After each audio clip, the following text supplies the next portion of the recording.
Welcome to James Clemens High School football. We'll be back with the Jets pregame show right after this.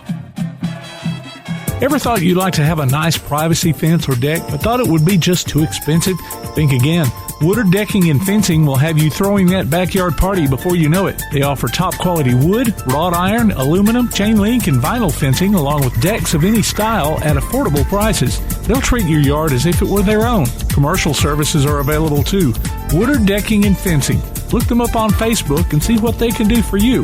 You can also give Darryl a call at 256-652-9234. Woodard Decking and Fencing. North Alabama Gas District has provided safe, reliable, and economical natural gas service to Madison and surrounding areas of Limestone County for over 40 years. However, accidents and leaks do sometimes occur. If you smell odors similar to rotten eggs or notice other possible signs of a gas leak, such as a fire or explosion, a blowing or hissing sound, or blowing dust or bubbling water, leave the area immediately. Avoid ignition sources, warn others, and from a safe location, contact us immediately at 256-772-0227. And remember to call 811 before you dig. North Alabama Gas District, we take safety seriously. When Keith and Amy Richards went on a Greek vacation in 1997, their goal was to create savory foods from simple ingredients. Thus, Tzatziki's Mediterranean Cafe was born with their healthy spin on traditional Greek food in the form of salads, gyros, sandwiches, and soups. Tzatziki's Mediterranean Cafe, located at 105 Brookridge Drive, Suite A, just off Highway 72 in Madison. Open Monday through Sunday, 10:30 a.m. till 9 p.m. Call 724-6554 or visit them online at Tzatziki'sCafe.com. Tzatziki's Mediterranean Cafe. Originality is our nationality. Bankston Motorhomes, with locations in Alabama and Tennessee, carries an extensive inventory of motorhomes, including Class A diesel, Class A, Class B, and Class C motorhomes, fifth wheels, travel trailers, toy haulers, and tent campers from manufacturers like Tiffin Motorhomes, Fleetwood, Forest River, and many more. Bankston Motorhomes also has an experienced service department to help you with any service work or parts or accessories you need. Bankston Motorhomes, Huntsville, Florence, Albertville, Ardmore, and Nashville, helping families like yours build memories for over 40 years. Call 1-800-624-2899 or visit them online at bankstonmotorhomes.com. Local high school sports are brought to you in part by Limestone County Commission Chairman Colin Daly.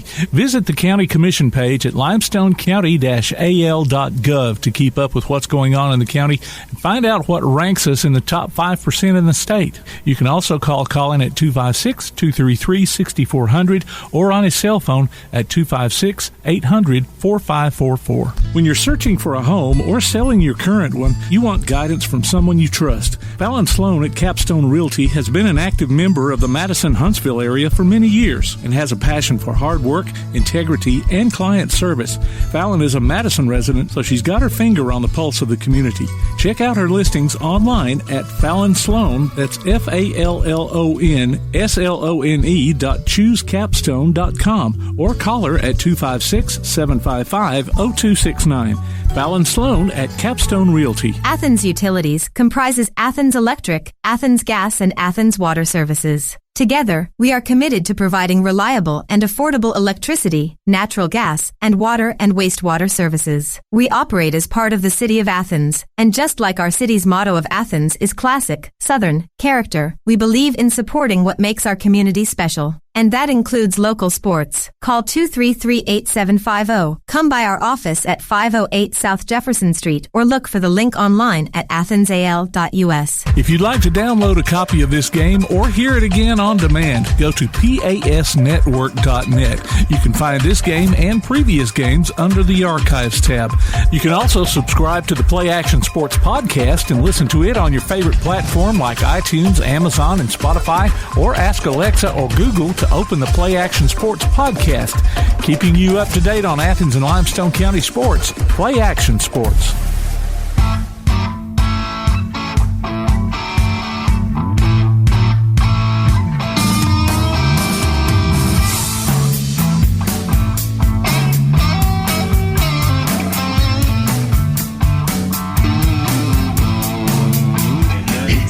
We are live at Milton Franks Stadium for another edition of James Clemens Football right here on PAS Plus. Good evening, everyone.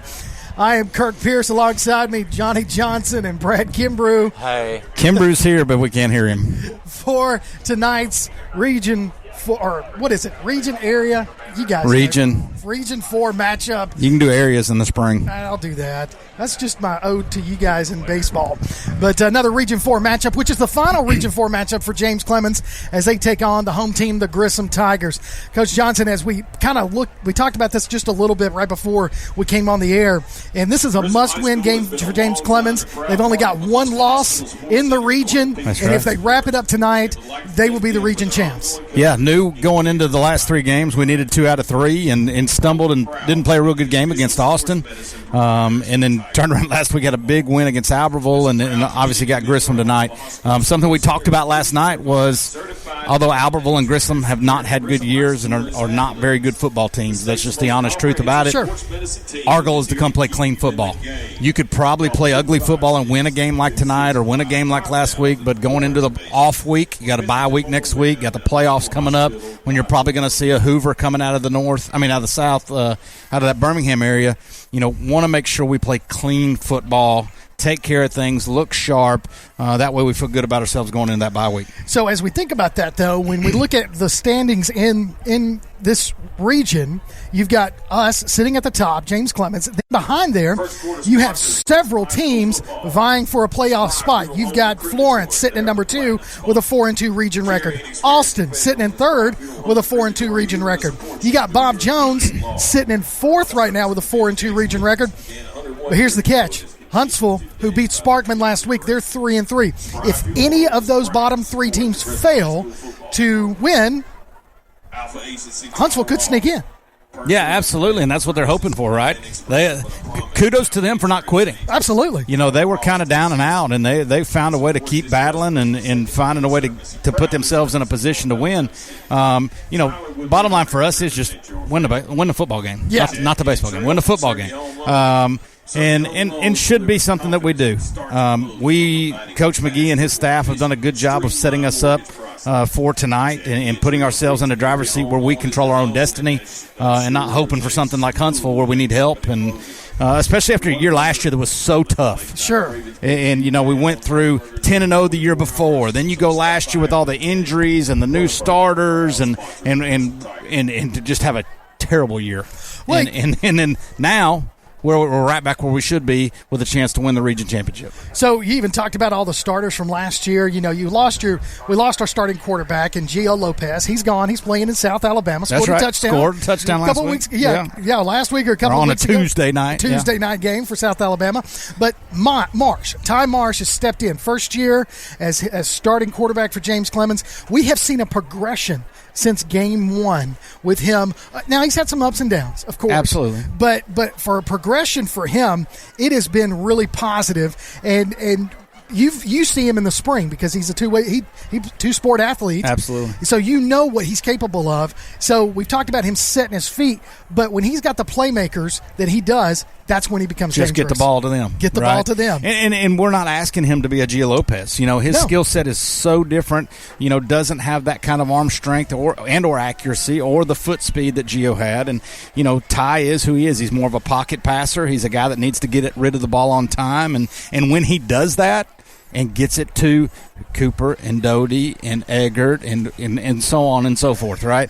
We are really effective as an offense. When he's not able to do that, whether he's having to scramble because of protection issues, whether he is having to move on some of the bootleg stuff that we're asking him to do, he's not quite as effective when he doesn't have time to set up. So defensively, we've talked about this all year long. You've got your defensive ends. You've got Jennings. You've got Jalen Brown, but also Big Papa Poe last week, our player of the week. That down front right there, and then the linebackers that have stepped up and become such a force right there in the middle. If they get past that line of scrimmage, those linebackers are able to get up there. We know how good the secondary is, but those linebackers have impressed all year. Well, and you think about early in the year, all we talked about was Jennings and Brown, right? And then we called out Stinson. We called out Woods. Yeah. Now we're saying Ruffin. Now we're saying Hunter Harrison. So we're doing some things where we get to call those linebackers. They're doing a great job of filling those gaps and have progressed, like you said, over the course of the year. So right now, the Grissom High Marching Band is getting ready to play our national anthem as the color guard makes their way out to the 50-yard line to present our nation's colors. We'll take it down to the field so you can hear our national anthem.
That was the Grissom High Marching Band bringing us our national anthem tonight right here on PAS Plus.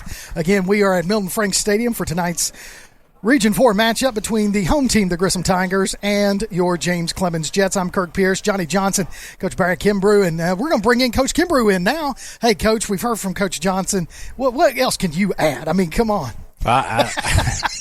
There's nothing else you can add to that, joking. right? I mean, nah. I didn't hear much of what was said, but I'm sure it was insightful. Well, no, I mean, we kind of got into, we talked about the offense, we talked about the defense, the special teams, we've talked about that. But what I want to talk about with you is the playoff scenario. Ooh. And that, we know we're going to be in the playoffs. Right. It's just a matter of, do we host or do we not? And right now we're hosting. Yeah, we win this game, we host. Obviously, even if we were to lose for some reason, we probably will still host. But definitely, you want to be the 1 seed coming out of this region, right? The region that we match up with out of Birmingham is so dang tough, and it's so deep that you really want to be the number 1 seed coming out of our region and give yourself a chance of moving on to that second round. Of course, when you get to the playoffs, it really is, no matter what sport, it's a whole new season. Right. So it's a new season for everybody, and you just kind of reset, you regroup, and it's anybody's game from there because you can be as fresh coming into the playoffs or you could be banged up coming into the playoffs. And that's one thing we may, you look at the advantages and disadvantages of having that week 11 for us, the last week of the regular season, off. Right. For us, it gives us a chance to kind of regroup, get everybody healthy, get 2 weeks of prep, knowing who we're going to see. The disadvantage is you're not going out and you're getting live reps. So it kind of takes away. There's pros and cons to having that last week off. But I think Coach McGee did a good job of setting up our schedule with tough competition, playing a tough front-end schedule, really getting our guys experience to what they're going to see the rest of the year, and then taking that last week off to try and get ready. So James Clemens comes in tonight trying to get their 4th region championship. They won their first one in 2018, followed it up in 2019 with another one, 2021. Weren't able to pull one in last year. Opportunity this year. Yeah, but and we set ourselves up prime. You know what I mean? It's we talked about it so many times over the course of the year in the broadcast. Just those young guys playing. Coach Johnson always mentions how we got those young guys reps last year, and we took our lumps. We did with some inexperienced players, but it's definitely paid off this year to be in the hunt for another region championship. So James Clemens, just in the short amount of time that the school has been in existence, just to kind of give everybody an idea, 74-55, 57% winning percentage. Well, that's pretty good. And I think it speaks volumes to what Coach Waldrop did during his time here. You know what I mean? So you come in that first year and you're playing with freshmen and a handful of sophomores, and you're getting beat up every week, right? Right. And then to kind of start building off that every year and to get to the point where you got a chance to win 4 out of 5 or 6 region championships or 4 out of 5 or 6 years. However many. That's huge for a school. It really is. That's really just still in its conception. Can you hear me now? Yeah, we got it. Hey, there he is. Technical difficulties over. Hey, I want to mention something about those first couple years. Yeah. I was at Fort Payne High School at the time. We played them those first 2 years of the school's existence. And I will never forget Paul Ellis, our head coach at the time. We beat them that second year at our place, I believe it was. And I remember him going, now get them off the schedule. Because they were young, but they were athletic. They had dudes coming, right? And that was when Wade had taken over and was kind of developing. And it took some time, right, to build a culture. But I'll just never forget Paul saying, all right, we beat them 2 years in a row. Get them off schedule. We're done. All those kids are turning into juniors and seniors, Not right? scheduling those guys anymore. Yeah, that's right. We see that in baseball and softball, right? I mean, Absolutely. you see a young team coming up, and you're like, whew, we were kind of lucky to get out of there with a win. I probably won't schedule them next year or the next few years because you see that competition. Development. Well, of course, we look at things different in baseball and softball. We want to see good arms. We want to see some good competition because we play so many games. But, yeah, from a football standpoint, and you look at the high school level in general. Like, we don't get to go recruit the kids we get. Like, that's true. Well, some schools do if you read the news lately, but for most of us, we get what we get, and so for them to you can't cut them, trade them, or put them on waivers. Yeah, have somebody pay for an apartment, whatever. But my point is, there's years we're going to have young ones. There's years we're going to have talent and older. There's years we're going to have no talent and be older. I mean, it's just you just never know. And so years where you got young, you've got to kind of weather that storm and know, kind of like last year for Chad and his group, Coach McGee. Yeah. They were young and beat up, and now they're paying the benefit of looking at a region championship. And it makes you appreciate this year, right? Absolutely. I mean, the experience that we've got defensively, the younger guys that have stepped up in roles offensively.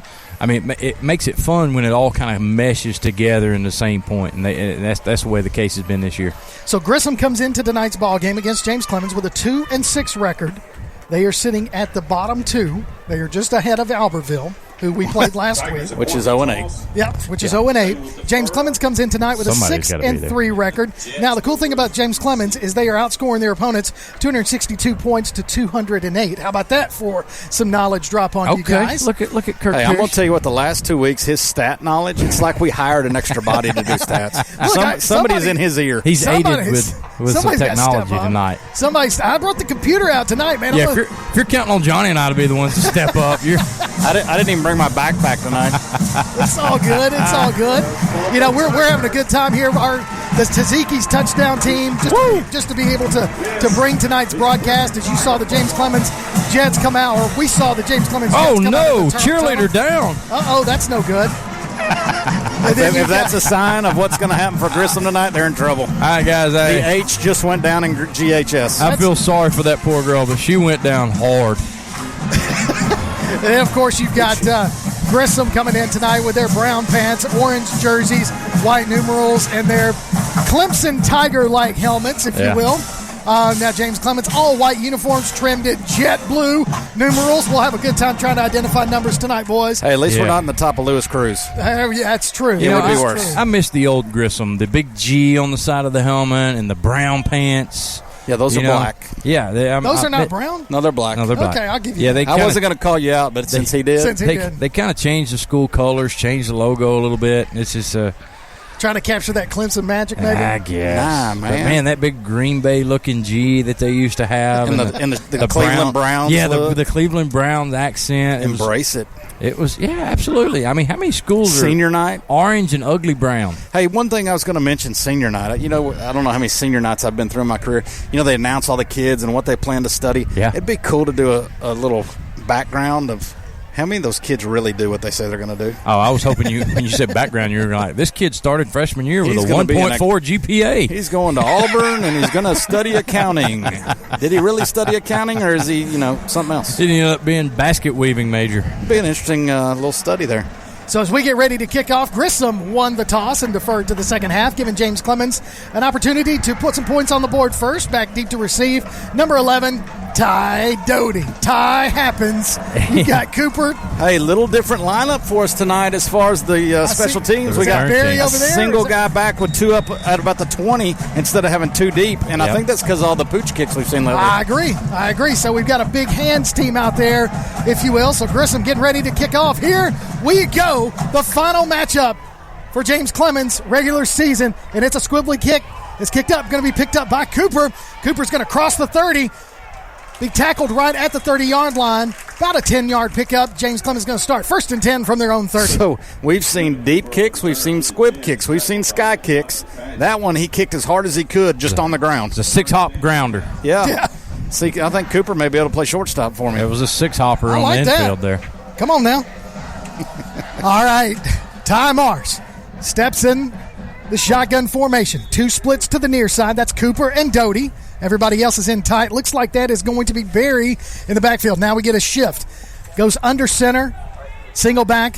Marsh going to hand it off to Barry. Barry, the big running back, takes it around to the far side. Makes several men miss. Finally tackled out of bounds. Short of the 40-yard line. Pickup of 8. Yeah, just kind of a stretch play out to the far side, right? And Barry did a great job of just finding his hole, finding that crease, and then picking up positive yards, something he's done really, really well the last several weeks. You know, it's something we haven't had a lot of success is that stretch play like that. That long handoff has not been good to us this year, but he gets some good yardage out of that first one tonight. And we talked about that a couple of games ago, Johnny. If you think about that, we had to. I know that Coach McGee went in there, made some adjustments, and made it a shorter handoff. Marsh steps back to pass, throws it out there, picked up by Little for about a 7-yard catch. So 1st and 10. I like that. James Clemens. We just get Ty some really short, easy read passes early in the game and just kind of get him in a rhythm and get him comfortable throwing the football. You don't have to worry about pressure. You know it's going to come out on time because it's a 3-step drop and get rid of it, and his feet are underneath him. And I agree. Great call right there.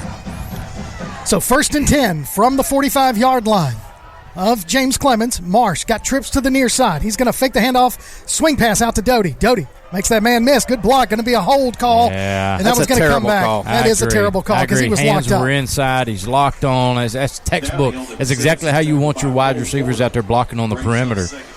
And this is exactly why Wade didn't use Huntsville City officials.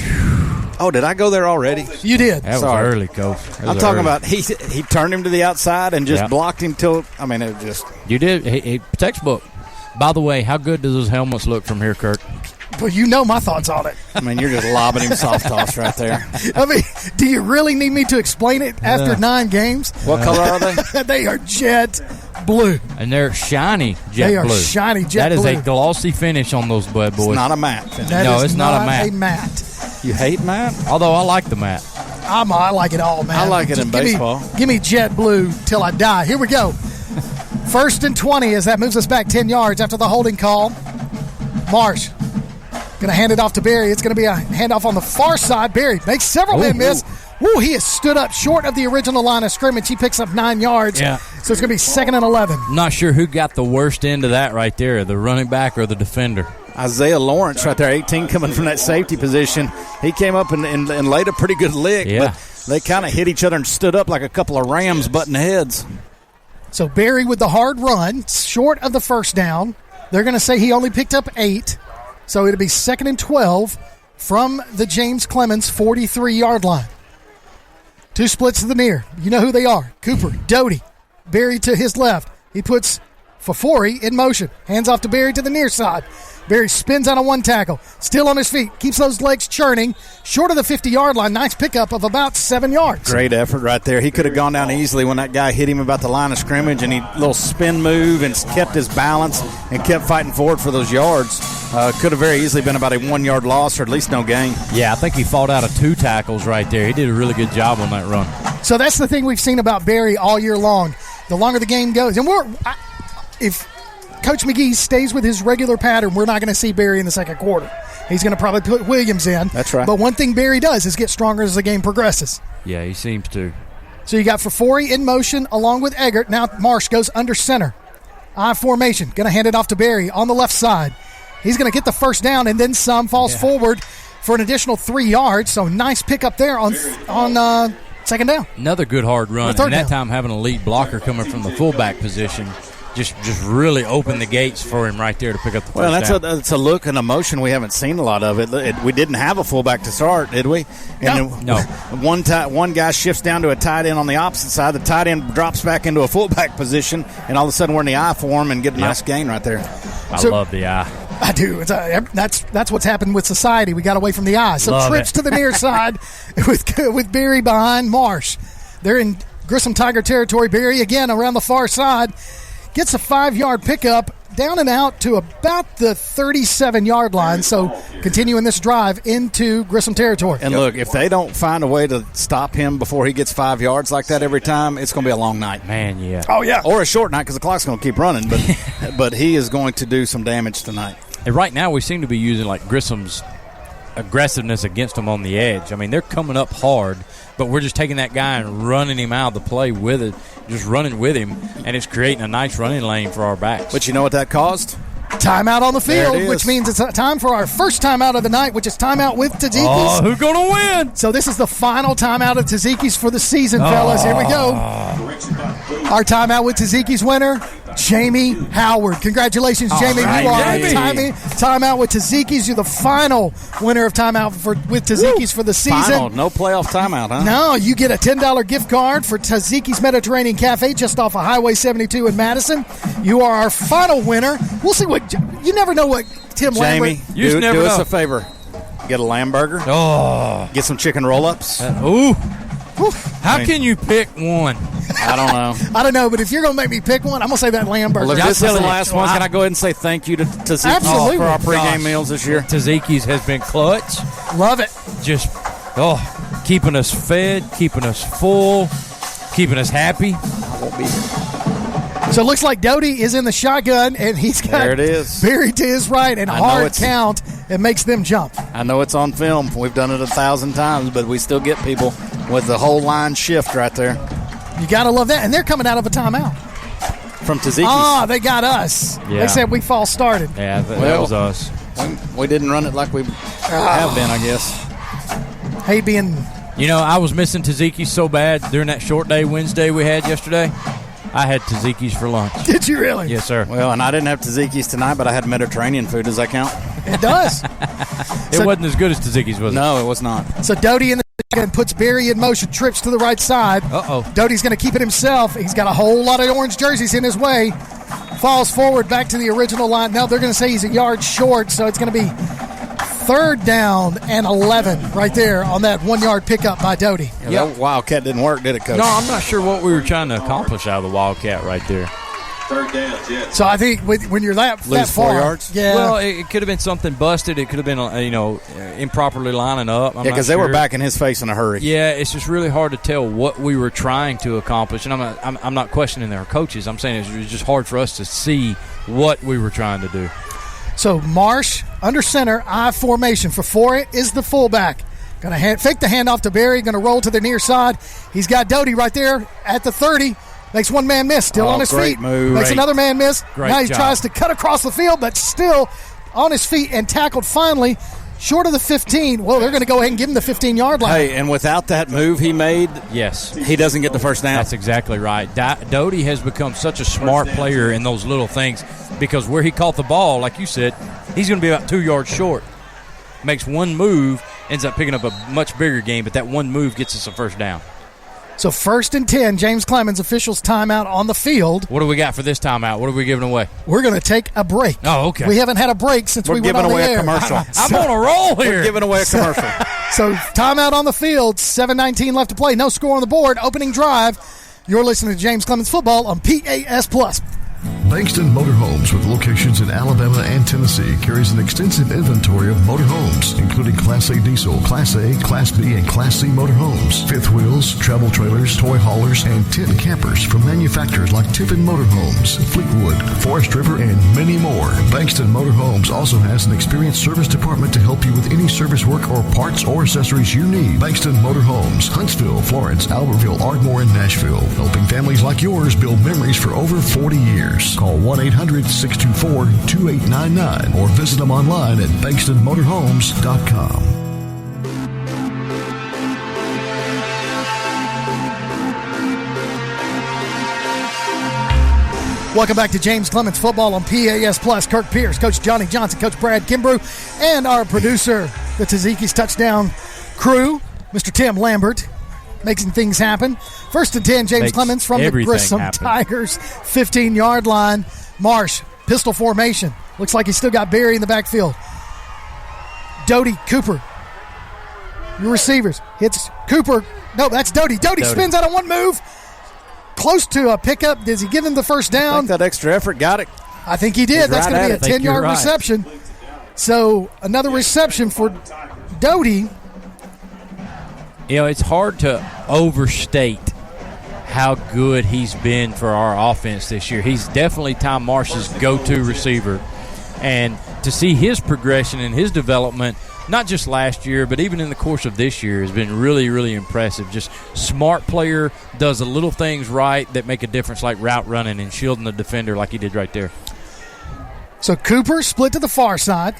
Marsh goes under center. He's going to hand it off to Barry. On the far side, Barry gets tripped up, falls forward. Maybe picks up a yard on that, so it's going to be second and goal from the 4. Had to make that cut to the right, and when he did, the Grissom guy timed it up just enough to get a little forearm and get him off balance and knock him down. Yeah, and I'm not sure he didn't trip over his own blocker. Yeah, just being tangled up right there, just those two guys tangled up, that he might have tripped over their own blocker. So pitch out to Barry. Barry's going to be hit first. Still on his feet. Does he get in the end zone? He got in. Yep. Touchdown, James Clemens, as Barry scores from 4 yards out. And the crowd goes wild. Capacity crowd here at Milton Frank Stadium. It's a Thursday night sellout, baby. So a touchdown on that run. Maybe not on the home side. So a great drive there as we went out from 4 yards to take the lead as Ortiz lines up for the extra point. Yeah, I don't know if we've bragged on him enough this year either. Nah, I'll tell you, man, he is clutch with his field goals and extra points. Almost got that one inside it. Yes, they nod yes, and it is good with 6 minutes straight up on the clock in the first quarter. James Clemens takes the lead, 7-0. You're listening to James Clemens Football on PAS Plus. Ever thought you'd like to have a nice privacy fence or deck, but thought it would be just too expensive? Think again. Woodard Decking and Fencing will have you throwing that backyard party before you know it. They offer top-quality wood, wrought iron, aluminum, chain link, and vinyl fencing, along with decks of any style at affordable prices. They'll treat your yard as if it were their own. Commercial services are available too. Woodard Decking and Fencing. Look them up on Facebook and see what they can do for you. You can also give Darryl a call at 256-652-9234. Woodard Decking and Fencing.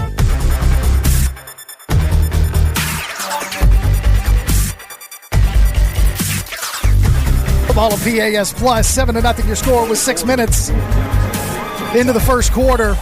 And just kind of let you know, Ty Marsh, 3 for 3, 45 yards on that one on the passing. And then I can tell you about Barry here in just a minute.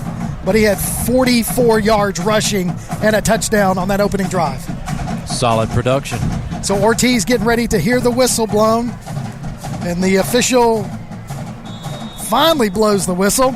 TV timeout. Yeah, it must have been. And there's an onside kick. Ortiz says, we're going to go 6-hop grounder as well. So they pick it up at about the 25-yard line, stop short of the 30, only about 3 yards on that. Well, that guy wanted no part of that return. No hit me. He was pushing blockers out in front. And a hand off to Johnny. Can't do that. I'm Johnny. So it's a little Giants reference. Oh, well, that wasn't the quote. That wasn't the quote. That's not our quote. So 44 yards rushing. We haven't even introduced that yet. 44 yards rushing for Barry right off the bat, scores the touchdown to give us the lead. Grissom, 1st and 10 from their own 30-yard line. Swing pass out to the far side. Nice pickup there, about 5-6 yards on that swing pass by the quarterback, number 1, who is Lieburn. Good play execution. I mean, just throwing the little comeback fade or the comeback screen right there, and had a good space to run in.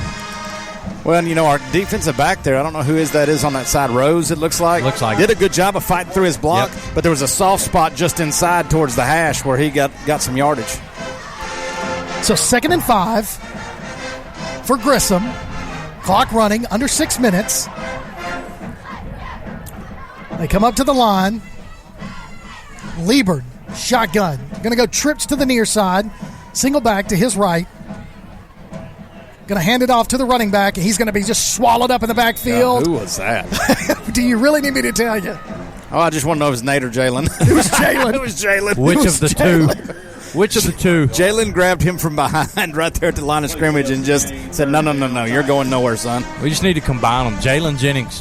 It's almost like Waylon Jennings. I don't know if I can do that. The Outlaws up front. The Outlaws. 3rd and 5, 4 maybe, for Grissom if we go ahead and give him a yard on that pickup. trips to the near side again. Single set back next to the next to the quarterback. Shotgun. Seaburn takes a step. Throws it across the middle. Pass deflected. Fourth down. Jalen Ruffin got both hands, really maybe just one, but almost if he intercepts that ball, there is nobody to stop him. I don't think anybody's got a chance of hawking him down if he picks that ball off. Great job of reading the quarterback's eyes right there and filling his space. And, boy, he about jumped that route, and he didn't see him. He was throwing past him. And, boy, if he catches that ball, just came in a little hot. So Doty's back to receive the punt. After this punt, I want to, as we swap fields and everything, I want to bring up something I picked up this week for our defense that just shows you the dominance of the defense that we've had. I don't know who this guy is. It's Kirk Pierce. It's a punt. A little bit of a line drive punt. Doty's going to catch it at about Shakes the one guy. 35. Spins out or muscles out of another. Hey, you do it, man. He's got a lane, boys. I'll let y'all do it. Oh, God. Who is 18 for us? He looked back for Doty, and the guy that tackled Doty ran right by him. If he just blocks that guy in front of him, that's a touchdown. Look right here on the replay. Yep, got the replay on the big scoreboard. He just missed. He doesn't look back. He missed 17 just because he glanced back a little too long. Go ahead, Kurt. So one of the things I was going to say, because you guys can do the play-by-play, I love that. Easy. One of the things I've noticed is how many offers our defense has, our defensive seniors. Yeah. Where you got Ruffin, you've got Woods, you've got Brown, you've got Jennings. I mean, you're talking about Furman. You're talking about Jackson State, East Tennessee State University, SEC schools looking at Jalen. Our defense. Hey, Georgia Tech this week. Georgia Tech this week offered Nate. And that was for Nate. Yeah, for Nate. So Nate's at Division I looking at the ACC. Yep. So we got a. And I think by the time our season's done, Nate's going to see some more of those offers. I think you're going to see Mark Woods. He's got an offer from Jack State. You got an offer from East Tennessee. Furman, that's also so there's with Ruffin. 3 for sure Division I guys. Absolutely. Yeah. And I believe Ruffin's a senior. If I saw correctly, he's a senior. He got an offer from Furman. I missed that one. I think that's right. And so we've talked about the strength of the James Clemens team overall. It's been the defense, but hey, what's going to happen with this offense? I'm anxious to see what happens with some of these guys. Ladies and gentlemen, Kirk Pierce, research analyst. So the handoff to Cooper on a jet sweep as he goes wide and is met after a pickup of 2 yards. Yeah. So in Grissom territory at about the 34-yard line. That was a lot of yards run for 3 yards. Yes, it was. But what about the burst he showed after taking that handoff? Yeah, to get around. Just another gear. You know, they teach you to kind of bend that route, bend that run, so you get around that outside guy. But, man, he just found another gear. So here we go. 2nd and 8. Marsh under center. He's got Berry in the backfield. Going to be a quick pass over to the sidelines. Overthrows, pass intended for Little. Pass incomplete. Not sure what happened there. Just maybe didn't quite dial just that misfire. one in. Yeah. I mean, you had that end blow that tackle up just enough to get in his face. Not really bad, but enough where he had to throw over him. Right. And I think he just got a little gunshine shot high. Maybe so. That's not an easy route to throw either. I mean, people see it on TV and they think, oh, just a little out route, but it is not an easy route to throw. It's a long pass. Yes. We're left hash. He's throwing all the way over here on the right numbers. Yeah. So his first incompletion of the night, as he's got Berry behind him, shifts for Forey and Eggert. Cooper and Doty over here closest to us. It's going to be a fake handoff to Berry. Marsh looking to throw over the middle. Pass caught. Is that Eggert? It's hard to see with that jet blue. It is. Eggert with a nice reception picks up the first down all the way down to the 19-yard line. That's also not an easy throw, but Ty made it look easy right there. Just kind of darted that ball out there right between 2 defenders. And I really thought he had Cooper. Yeah. And that's where he was going, but instead he squeezed it between the 2 defenders. So 1st and 10, James Clemens from the Grissom 21-yard line. Doty Cooper on the top side. He's in the pistol. Berry behind him. Looks over to the right. Takes a snap. They're going to hand it off to Berry on the near side. Berry trying to find a hole. Finally brought down as he gets past the line of scrimmage down to about the 20, so picks up 1 on that play there. Props to the Grissom defensive line right there. Much better pursuit, much better good job of attacking our offensive line and really running that guy down there at the line of scrimmage. So 2nd and 8 for James Clemens from the 20-yard line. Just need 1 more yard and we're in the red zone, guys. Y'all haven't heard me use that Williams. line. DJ Williams in for the first time tonight. I like it. So Berry, the workhorse in the first drive. some of this drive right here. Now DJ comes in. He's to the left of Marsh. Stacks on the far side. Fakes the handoff. Throws it over to the stack. That's Cooper. Cooper's knee looked down. He picked it up. Spin move. Oh, wow. Hit that circle. Oh, my Touchdown, goodness. James Clemens. Well, you talk about that burst a second ago. Yeah. Number one, what a great job to go low to catch that ball and not touch that knee down. And then, what is that circle button right there on the Circle spin button. move? I'm talking about quick, not just a spin move. It was look right here. on fire quick. And that opened him up, and smart move by Doty on the block right there to put the hands up and make sure he wasn't blocking the back. A great three job. broken tackles when you watch this replay right here. Just great job by Cooper on that play. So there we go. Was that good? Yes, and it was. Well, 253. The home team is showing the replay multiple times to see if his knee was down, but I mean, you got a referee right on top of him. So if he had actually touched the ground, I would think that would be an easy call. Well, the good thing is there's not replay tonight. There is not. No, so 250. There will be in the play. There is replay. replay. We'll do playoff. So 2:53 left to play in the first quarter. James Clemens with a 2-touchdown lead, 14-0. We'll keep it here. And just remind you that you can check out the PAS Plus mobile app. It's your connection to all of our live streams, along with scores, game archives, and a whole lot more. Go online to PASplus.net for the download links. So nice offensive performance and defensive performance so far for the James Clemens Jets. Coach Johnson, you alluded to it during the pregame. We just want a clean game. Yeah, and so far it has been. I mean, even though we had the penalty, we found a way to overcome that a while ago, and just clean passes, clean pocket to throw out of, clean catches. Runs are tough, making good blocks. So far, so good. So Ortiz waiting on the whistle. Not sure what we're waiting on. Finally, the whistle's blown. Kick is up. It's going to be a grounder to the up man, and he's going to field it at the 24 or 34-yard line. Bobby Boucher fields that on two knees. That's what it does look like. Is like with that. If they had the brown pants we thought they had, that kid with the neck roll right there. Oh, the fielder, if he could have been number 9, Bobby Boucher. Bobby Boucher. What does he usually say? Mama said. Now, hey, for the record, that's not going to be That's not the movie quote. That's not the movie quote. So we haven't introduced the movie quote yet. Yeah, give me some time. So 1st and 10, Grissom. Oh, look at this. Ball's in the air. It's picked off by James Clemens. I didn't see who got it. Was it Nate? Oh, now we got penalty a penalty flags on them. So a lot of pushing and shoving after that fumble interception. What do you call that, guys? It's got to be a fumble because the snap went off the quarterback. Ball goes straight up in the air, and we catch it and return it a few yards. We got a guy on the ground, and it looked like one of the Grissom Tigers jumped on top of the guy, well after the play. The guy didn't even have the ball that he jumped on, I don't think. So that was a fumble against Grissom. And so we have the ball now. James Clemens does.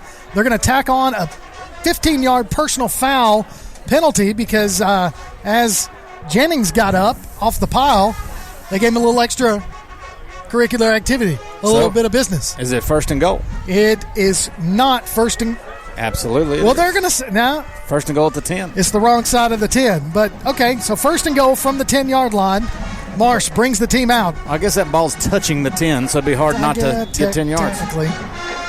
So it looks like Williams and Doty in the backfield. Doty is going to be in the Wildcat. Now Williams goes to the right. You got Little and Cooper. Cooper now in motion. Fakes the handoff to Cooper. Doty's going to keep it himself. Makes one man miss. Makes two man miss. Spin move down to about the 1 yard line. A lot better Wildcat situation than we saw a minute ago. Yes. So Doty with a pickup of 9 on that one. He's got a couple of rushes so far. He's only got 11 yards, but hey. Here comes the tush push. I like it. The way we were blocking last week, you don't need it. Nah. I mean, we were driving those guys right out of the lane. So Marsh under center, and it is there. Marsh goes into the end zone. Touchdown, James Clemens. Man, nice productive drive right there. You get an opportunity to get an extra possession, and you make the most of it quickly. So 3 touchdowns in the first quarter, waiting on the extra point. But, hey, I'm liking where we're at. Yeah, we're in a good spot. Yeah. I was just going to say, last week, we didn't start out this clean. No, we did not. Last week we made some mistakes and let them score, had some big plays. And, again, it's early. But, man, much cleaner football game so far early in this game. So Ortiz kick is up, and it is good. So with 2 minutes and 1 second left on the first quarter clock, your score, James Clemens 21, Grissom nothing. You're listening to James Clemens Football on PAS+. North Alabama Gas District has provided safe, reliable, and economical natural gas service to Madison and surrounding areas of Limestone County for over 40 years. However, accidents and leaks do sometimes occur. If you smell odors similar to rotten eggs or notice other possible signs of a gas leak, such as a fire or explosion, a blowing or hissing sound, or blowing dust or bubbling water, leave the area immediately, avoid ignition sources, warn others, and from a safe location, contact us immediately at 256-772-0227. And remember to call 811 before you dig. North Alabama Gas District, we take safety seriously. Welcome back to James Clemens Football on PAS+. Kirk Pierce, Johnny Johnson, Brad Kimbrough, Tim Lambert. You can follow PAS+ on Twitter, Instagram, and X. Isn't that the same? Same thing. Okay, just making sure. And look for the PAS Network on Facebook. We'll keep you updated on scores via Score Stream tonight and throughout the week. Not a whole lot of games going on tonight since it is a Thursday night game, but we definitely want to pay attention tomorrow night as there are several games of interest for... Not if we win tonight. Not if we win. We could sleep well tomorrow night. It'd be interesting to watch what happens in Birmingham. I would be curious because we could see an old James Clemens coach make his way north in a couple of weeks. Storyline there. Wade Waldrop. So we'll see what happens. So the whistle's blown, and we're ready for the kick. Ortiz, he does high end-over-end kick. It's going to be fielded at the 25 by number 18, and he's going to be tackled short of the 30, pickup of about 4 yards on that. 1st and 10 for the Grissom Tigers at their own 28-yard line. Mark Woods right there making the tackle. Hey, Mark is a lot taller than I realized. Yeah, he's a tall kid. I stood behind him at the volleyball regional today, and I could not see anything that happened until I moved over. Speaking of props to our girls. Yeah, girls volleyball. And great. Did the effort that they made That's today, awesome. going 5 sets, only losing by 2 there in the Lost last in set. 2 in match 5. Yeah. Great run effort. late in the year. They got better as the year went on. Yep. So handoff up the middle by Grissom. He's going to be met at the line of scrimmage and drugged down for... By a host. I don't even know who to give that credit to, but they're going to say he gained 1. But, okay, so 2nd and 9 on that run. Man, he was wrapped up quick. That's just, gosh, the dominant effort that our defensive line makes when they really, really want to, that's a tough group to try and block. Yeah, running right up the middle. Fans were not a fan of that, by the way. No, they were not. Yeah, but we don't listen to fans. Well, sometimes it's fun. So everybody is in tight. Look at that formation. Everybody. Lots of misdirection, almost like a wing T. That's almost like look at Mark Dame Woods come up there, and after 1 yard pickup, Mark Woods was able to read that, stayed in his slot, and made the tackle for a 1 yard gain. So 3rd and about, 8, 7? Yeah, about 7, yeah. There's some concepts there from like Notre Dame box. And if any of you have never seen the Notre Dame box ran, it's incredible to watch. It's just misdirection everywhere you look. It's pretty neat. And you got to be really disciplined on defense, right? Right. Very disciplined. So shotgun formation, trips to the far side, 1 to the near. Looks like we're going to go man-to-man. Quarterback's dropping back. He's going to do a swing pass over the sideline. It's caught past the 30, past the 40. Picks up the first down. The first down for Grissom as he gets all the way past the 40 or down to about the 45. So nice little pickup there. Hats off to the quarterback on that play because we had an extra blitzer coming off the edge. And when he saw the running back come out, he goes with the running back and tried to split the difference. And the quarterback drew the pressure and then just kind of dumps it over the extra rusher's head. Well, that quarterback came up he's still holding his left wrist. So I'm wondering if he hit a helmet or somebody hit him. Because he waited till late to get id of that ball and dumped it over one of our defenders. So everybody's in tight. Hand off to the fullback, and he's not going anywhere as that swarming dogfighting there you go. With Jennings right there makes that stop right there. And we want to thank our sponsor all year long, Woodard Decking and Fencing, for sponsoring our defensive stops. And there's been plenty of them. They've been plenty of them tonight so far. So that's going to end the first quarter. Your score, James Clemens 21, Grissom nothing. You're listening to Jets football on PAS+. When you're searching for a home or selling your current one, you want guidance from someone you trust. Fallon Sloan at Capstone Realty has been an active member of the Madison-Huntsville area for many years and has a passion for hard work, integrity, and client service. Fallon is a Madison resident, so she's got her finger on the pulse of the community. Check out her listings online at Fallon Sloan, that's FALLONSLONE.choosecapstone.com, or call her at 256-755-0269. Fallon Sloan at Capstone Realty. Attention all you James Clemens football fans out there. Play Action Sports and Taziki's Mediterranean Cafe are teaming up to bring you Time Out with Taziki's. Listen to James Clemens football from Play Action Sports, and during the first time out of every game, we'll announce the winner of a $10 gift card from Taziki's Mediterranean Cafe in Madison. Just go to PASnetwork.net, enter your name, and you may be our next winner. Time Out with Taziki's from Taziki's Mediterranean Cafe and Play Action Sports. Welcome back to James Clemens Football on PAS Plus as we get ready for second quarter action. Grissom swing pass out to the far side. He's got some room. He tries to make two men miss, and he does. Picks up, ball's on the ground. And they're going to say he was down. No, he wasn't down. We picked it up. So he picks up 14 yards and then coughs up the ball, so I think they're going to have a discussion about it over there on the sidelines. Well, communication is everything. It is. While they communicate about it, I want to let everybody know, you guys tell me what comes out of this. Make sure you listen for the in-flight movie quote during our James Clemens coverage. We'll sneak in a movie quote at some point during our play-by-play commentary. And if you know what the movie it's from, just text us your name and the answer to 256-434-1PAS+. That's 256-434-1727. And you could win a $10 credit to Honest Coffee Roasters in Madison. Never know when we're going to slip the in-flight movie quote in, but I would suggest... You never know. I would suggest listen up during the second quarter. Just throwing it out there. 1st and 10 after the fumble recovery. That's 2 turnovers by Grissom. James Clemens with the ball at their own 44-yard line. Marsh. Looks like Williams in the backfield. Little split to the far side. Everybody else is in a little bit tight. Takes the snap. Looks to throw it to the side. Now he's going to have to scramble just a little bit as that pocket started to collapse. Can't. Just get off of it. Get off of it. Oh, don't do that. Throws it up over and tipped around and really a dangerous play. Cannot do that. He had a chance early on the scramble drill. Cooper going up the sideline deep.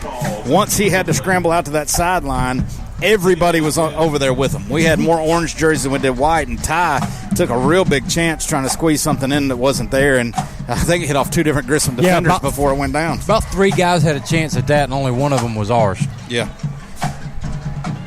So second down on that incomplete pass.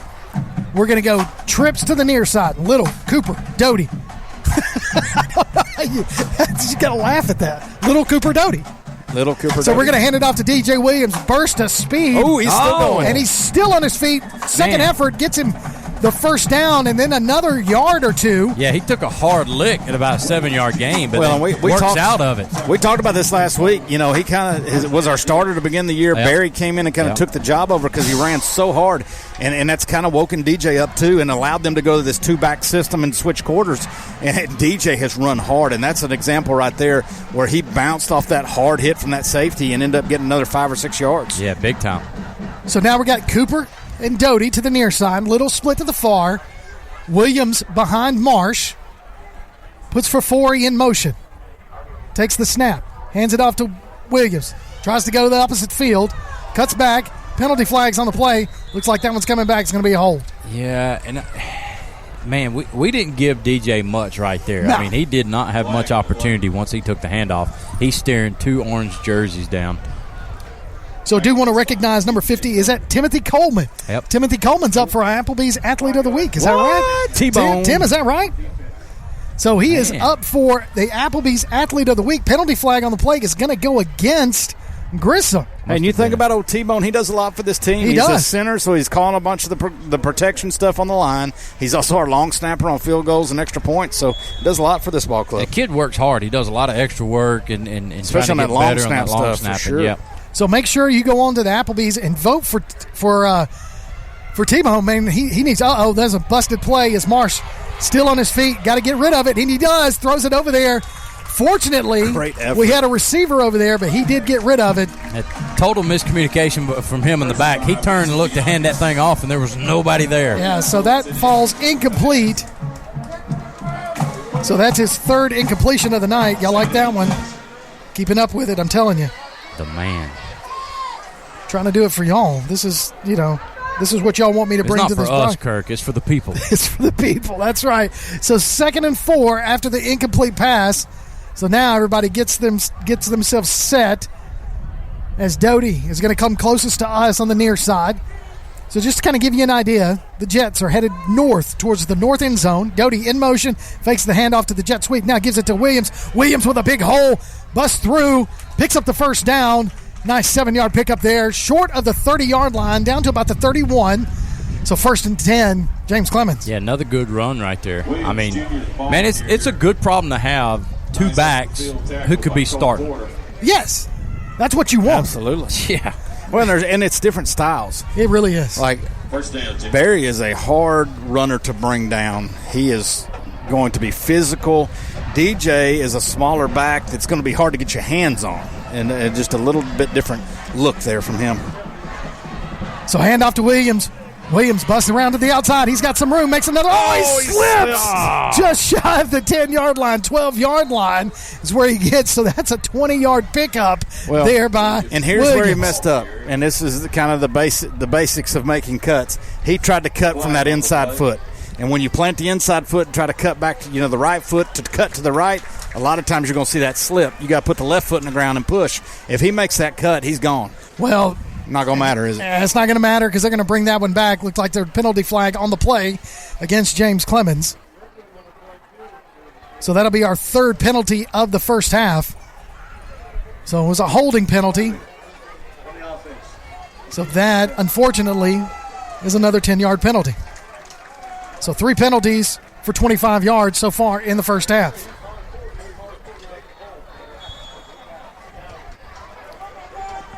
So, with that, we're going to replay first down. So it'll be long first down. And we'll say 18 as they're at the 40-yard line. Got to get all the way down to the 22. So Williams trying to go to the far side, being chased by orange jerseys. Gets underneath one tackler.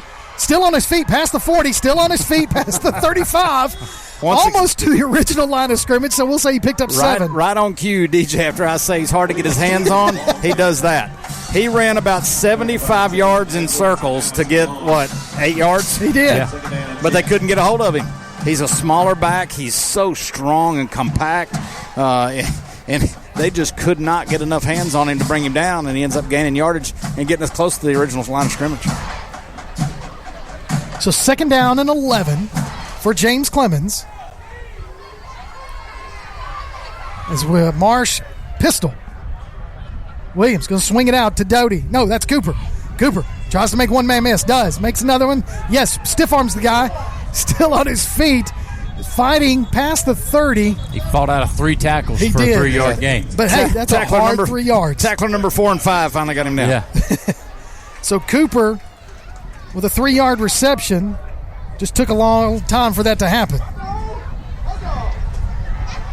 So here we go. 3rd and about 5. My man right here did a little pre-gaming. Yeah, he did. He enjoyed that. So 3rd and 5 at the Grissom 27-yard line. Wonder which one of our sponsors he was patronizing. So there's not Tzatziki's. There is a timeout on the field. Looks like it's an injury timeout, but that's gonna. They're just doing a swap, a player swap there. So that's good. So Barry, just as a record, he's got 454 yards on the year. He ranks 3rd in the region. You want to know where Williams is? 8th with 271. Tell us. I like it. So jet sweep to Doty, and they're going to whistle it dead. Man, I appreciate Tim going out and spending the extra Lawler's Barbecue gift cards on the stat guy for us. So penalty flag on the play. It's going to bring us back 5 yards. That potato got him fired up, got him working on it. Got him a stat guy. Yes, sir. I mean, yeah. We're going to have to get off air and find out who really did this research for Kirk. That's a website, man. So 3rd and 10 after the 5-yard penalty. So we got a man in motion. That's going to be Doty. We're going to fake the handoff, give it to Williams. He's going to pick up a nice 6-yard pickup right there. So fourth down territory right here. Run it right there, trying to get a short 4th and whatever. I say make it happen. Yeah, I mean, you're already up 21-0. That's a long field goal. I mean, you got nothing to lose at this point. You got the wind blowing. You got nothing. Or at least up here. Lose. Up here the wind is blowing, but if you look at the flags on the goalpost, it barely moves. Breezy. So it's the wind is blowing south, so it'd be blowing towards the north end zone. So timeout on the field with 7:12 remaining in the first half. James Clemens up 21-0. So make sure that you listen to the postgame show as we'll mention who our Lawlers fan of the week is. Yeah. And is this our last one of the year? It is our last Lawlers fan of the week. So we'll announce the winner during the post-game show of the James Clemens game tonight. The winner gets a gift card from Lawler's Barbecue, and they'll have a couple of weeks at WKAC to pick that one up. But let me tell you, I would like to say that I had a potato before, but I did not. I was going to say, I had some Lawlers earlier in the week. And you've had Taziki's, you've had Lawlers. Yes, sir. Anybody else you want to plug? Man, he's been. Did you go to Mellow Mushroom? I did not. That's a long trip from Dave. It's a little away from the old residence. So listen to the post-game show. You'll listen and hear our Mellow Mushroom player of the game. Is there one on the way home? Me and Coach Johnson might partake. We'll just get the trifecta in this week. Well, you will. So after the timeout, which was done by Grissom, that leaves them with 1 in the first half. Marsh, pistol formation. Late got Cooper close. For defense right trying to time up that blitz, baby. He throws it up. Pass. Just a little long for Doty. So that's going to be a turnover on downs. Incomplete pass down the sidelines. But I tell you, Doty, he tried to turn those jets on and get underneath it, but it just couldn't get under there. We'd need a little more air under that pass to give him time to get there. I mean, the location of the pass was great. Right inside the pylon right there would have been perfect spot for where he was headed. Just need a little more air underneath it. So turnover on downs. Grissom takes the ball, 1st and 10 from their own 27-yard line as the quarterback, Lieburn, comes in. He's going to have splits to the far side, 2 to the near side. The 2 all closest to us are going to be stacks. Well, I think he's going to stack on both sides, and he is. Yes, so he is. 2 stacks. Single back behind him or close to him on the left-hand side. Watch for scissor routes, both sides. And they're going to play that one, going to blow that one dead. Penalty flag on the play. So did they reset the clock? False start. So it'll be a penalty against Grissom. Move them back a few. That's a tough way to start a drive. Tough way to start a drive right there for Grissom. So moving them back 5 yards, 1st and 15 now. They'll be going from their own 22. So, lots of penalties this first half. Yeah, more than you want to see, for sure. Definitely on our side. So now we're going trips to the far side, 1 split to the near. Trying to get the number of the running back that's back there for Grissom. Drop back pass. He's about to get rid of it. He's got men in his face. Throws it over to the sidelines. Pass falls incomplete. 2nd down. So he had all kinds of white jerseys in his face as he dropped back to pass. They were coming. And there was all kinds of white jerseys around that receiver, too. It's almost like a sellout right there. And the pass only, and it was short, and it was only a 5-yard pass. So he had to get rid of it fast. So no huddle. Trips closest to us. Single back. You see Mark Woods. When we jumped. Oh, yep, that's going to get us. Jalen got a little jumpy there. Yeah, he did. So that's going to move us. But move Grissom. Looked like we had a blitz coming off that outside because Ruffin and Jalen both were headed that way. They smelled blood in the water. They had their ears pinned back on that one. Yeah. So 2nd and 10. Don't be surprised if you don't see the blitz again. Oh, heck yeah. Why not? Might just do it. Up 21-0. Let's see what can happen. All right. 2nd and 10 after the penalty. After offsides by James Clemens. Trips. Single back to the left of the quarterback. Takes a snap. It's going to be a swing pass. Pass falls incomplete. Rolls out of bounds. 3rd down. Yeah, that looked a little awkward there with the receiver. I don't know if he tied his own feet up, but he was not in a good position to try to make that catch. No, he wasn't, and the throw was kind of rushed. That's what I was going to say. That's exactly what I was going to say. Yep. You and I saw the same thing. I mean, as soon as he took the snap, he got rid of it. He didn't even take time to set his feet. But I think he saw those guys coming on the last play, and he realized, all right, this particular play, I'm throwing in that direction. I want to get rid of this thing as fast as I can. No doubt. So they're going to swap sides and go trips to the far side. One receiver close to us. I think we're straight man down here at the bottom. I agree. Quarterback dropping back to pass. He's going to have to get rid of it. Now he's going to be brought down by Jennings. And is that Poe with the initial hit? Yep. Big Papa Poe. Papa Poe. I tell you. Our Mellow Mushroom player of the game last week. So with that sack, 4th down. So 4th and 11. So Grissom's going to have to punt as we see Doty going out to the 50-yard line. How many mellow mushrooms you think he'd take to fill him up? Big Poe? Yeah.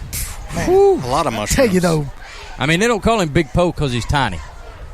I tell you, Poe stops up that middle. He does a great job. Yes, he does. It kind of reminds me of, Alabama several years ago had Mountain Cody. Coach Johnson and I were just talking about him this week. So gets the punt off quickly. Nice punt. As he had Jennings in his face. Doty tries to make one man miss, but he doesn't. Nah, it's great coverage right there, and the guy did a great job. Flag. Late flag. Oh, is there an official down? On the sideline over there. There's an official down? Yeah, now he's up. He was on his knees. Rose had to stop and help the official up. Something happened on our sideline over there. So while we're waiting to find out, Coach Johnson and I went hunting last week. Okay. And on the way, we were talking about a kid that I used to coach years ago at Dora High School who went on to play at Alabama. And now this young man is the head coach at Dora High School. Okay. And he has hired 2 former Alabama players on his staff, Roy Upchurch. Okay. And Terrence Cody. Did he really? Yes, he did. At Dora High School. Dora High School. Man, and that's some talent right there. Because what about a staff, right? I mean, come on. You got Mount Cody going to coach that defensive line, I'm sure. Yes, sir. And you got Upchurch, who was coaching the running backs. He was a highly recruited running back coming out of high school. Yes. Scored the winning touchdown against the other school, Auburn, to keep that undefeated season alive for Alabama to go win their first national championship under the Saban era. Yep. How about that? Kurt just showed his true colors. I mean, he tried to call there's no Auburn question the other this school. guy's a homer here.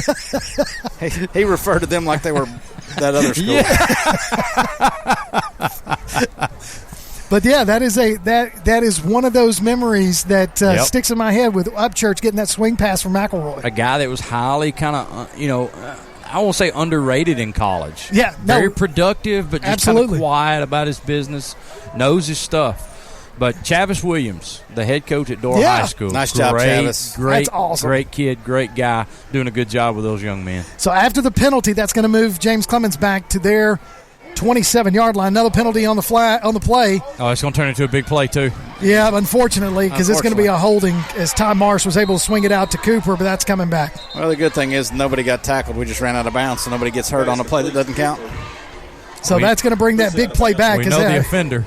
Yeah, we see it. He's already back there. And he's a little upset about it. So illegal motion is the call. Huh, interesting. Yeah, so I thought it was a hold, but it was a legal motion. I didn't see any illegal motion. So Cooper continues to highlight. I mean, we talked early in the season about Doty, and Doty does what Doty does. Yep. But Cooper and Doty, that tandem right there. And then you throw in Little. Coach Johnson talked earlier about, the way Cam Berry really came in and pushed DJ Williams to get better. Yeah. Right? Competition makes you better or it makes you a coward. I think in the same way, Doty's success has made Cooper better. I agree. And forced those guys to step up. How about that quote by Coach Kimbrough that I just going to put in my phone? So pass, I'm not sure who it was intended for because Eggert and Cooper, neither one of them were turning around. So that one falls incomplete. So it's going to bring 2nd down and 15 from the 23. Had to be Cooper. I think it was Cooper, but the play kind of looked sloppy all around from start to finish. And neither one of our guys returned looking for that ball. So what looked to be a really good first quarter, we're just kind of chugging along in the second quarter. We had a really good first quarter. Not saying we've gotten sloppy, but we've made some mistakes. Well, and I think, and I'll say it after this play. Let you call this play, and then I'll say it. Thank you. Marsh, long handoff to Williams. Williams going to be brought down by the shoulder pad. Yeah. That's close to being what they call horse collar, but they didn't call it, so picks up maybe a yard on the play. Well, and what I was going to say is, and relate this kind of in baseball terms, a lot of times as a pitcher, you go out and you get 2 quick outs. Yep. Right. And then you look up and all of a sudden we've walked the third hitter and somebody's on base and you get in trouble with 2 outs.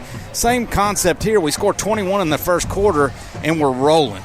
And all of a sudden you kind of sleepwalk thinking it's going to be an easy evening, and the second quarter gets ugly and we're going to the motions. And if you're not careful, you let Grissom kind of creep back into this game like you do in that inning. That's and right. So instead of having that dog about you with 2 outs and going, okay, I'm getting the third one right now. Yes. And putting these guys away. So hopefully we get our feet back under us and do that. So Marsh drops back to pass. It's going to be a screen pass out to Williams. Williams makes a reception, still on his feet, close to the first down. Finally drugged down. He does pick up the first all the way out to the 40, so a 20-yard pickup on that little screen pass because Grissom sold out and Ty Marsh just dropped it over. On cue. Thank you. Well, let me throw this bug in your ear, too. Please. You're up 21 points in the first quarter. Everything you do tonight is going to be evaluated heavily on film by your first-round opponent. Right. How much do you want to show?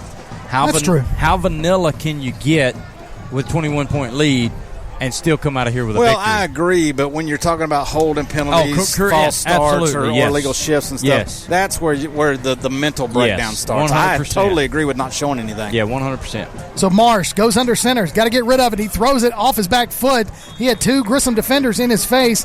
Pass falls incomplete, intended for Fafori. And things like that, to your point, right? Just we want clean protection up front for our quarterback, no matter how vanilla the scheming may be or the offensive play may be. We still want good protection. Just like you said earlier, playing a clean game, doing things right. So 2nd down and 10 after the incomplete pass. 4:06 remaining in the first half. James Clemens with a 21-0 score over the Grissom Tigers. Marsh, pistol, Williams behind him. Cooper and Doty the far side. Fafori switches sides. And that's going to be a handoff to Williams. Williams hits that hole fast.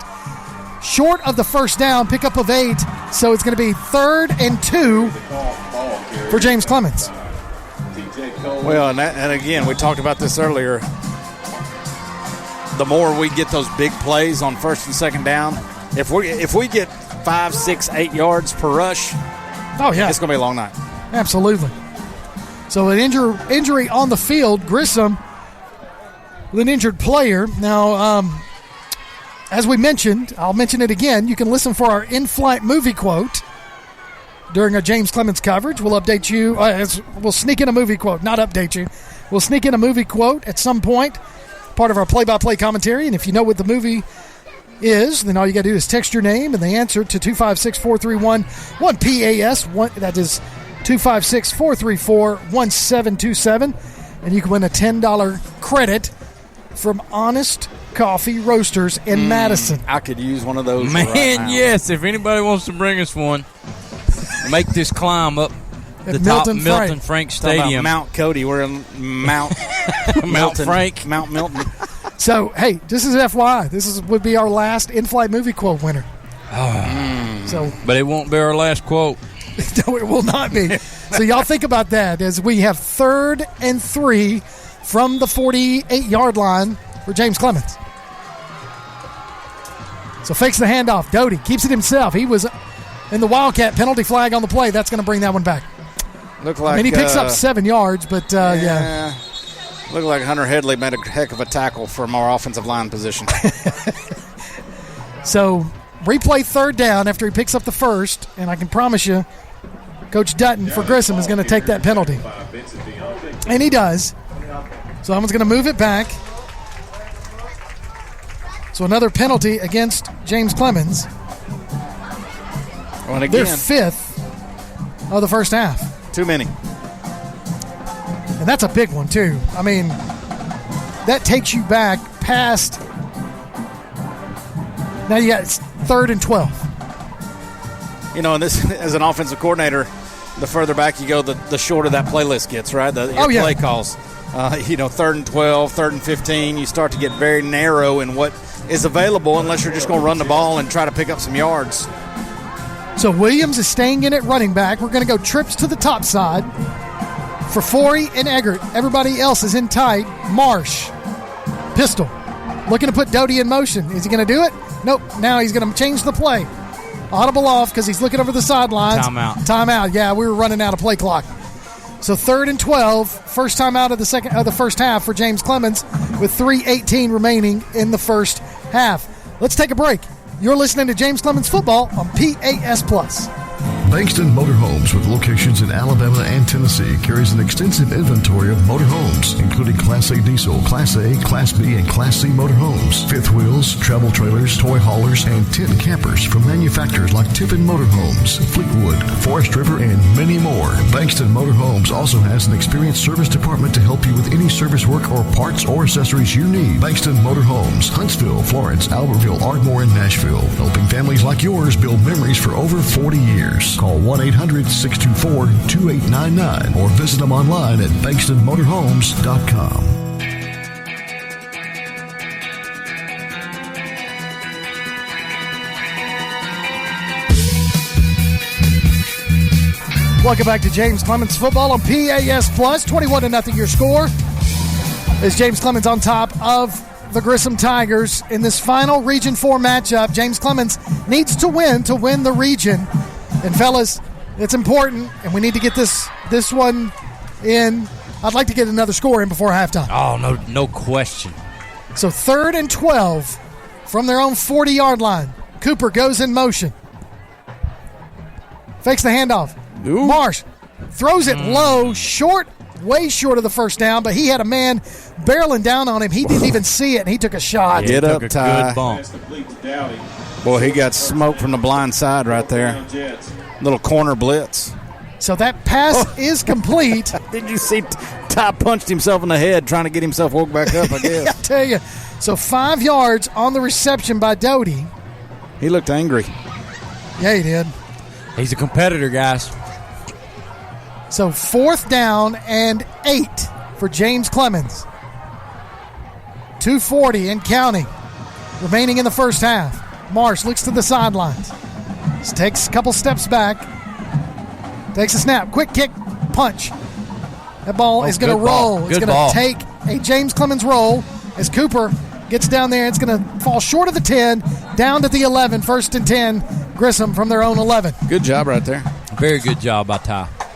Ty still looks angry. He does. A little bit angry on that pooch kick. Coach, you know what that's like. I mean, Mama says alligators are ornery because them teeth, they got no toothbrush. You know what would make me ornery? Having to block Big Papa Poe all night. I tell you. Not having all them teeth and not having a toothbrush? Yeah. It could be the medulla oblongata. We fed them earlier. Medulla oblongata.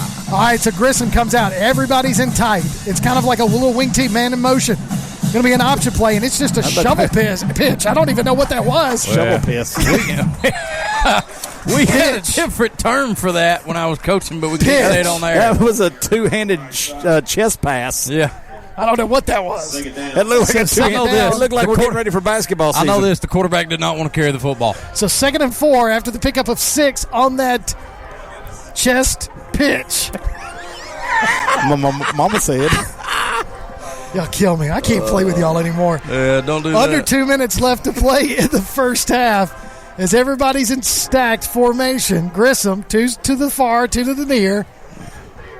Swing pass out to number 26. He makes the catch. Tries to run it across the middle. Oh, he's hit. And then he stays on his feet. How would you like to get hit hard by Jalen Ruffin at the line of scrimmage? And bounces you about 5 yards. Jalen Brown.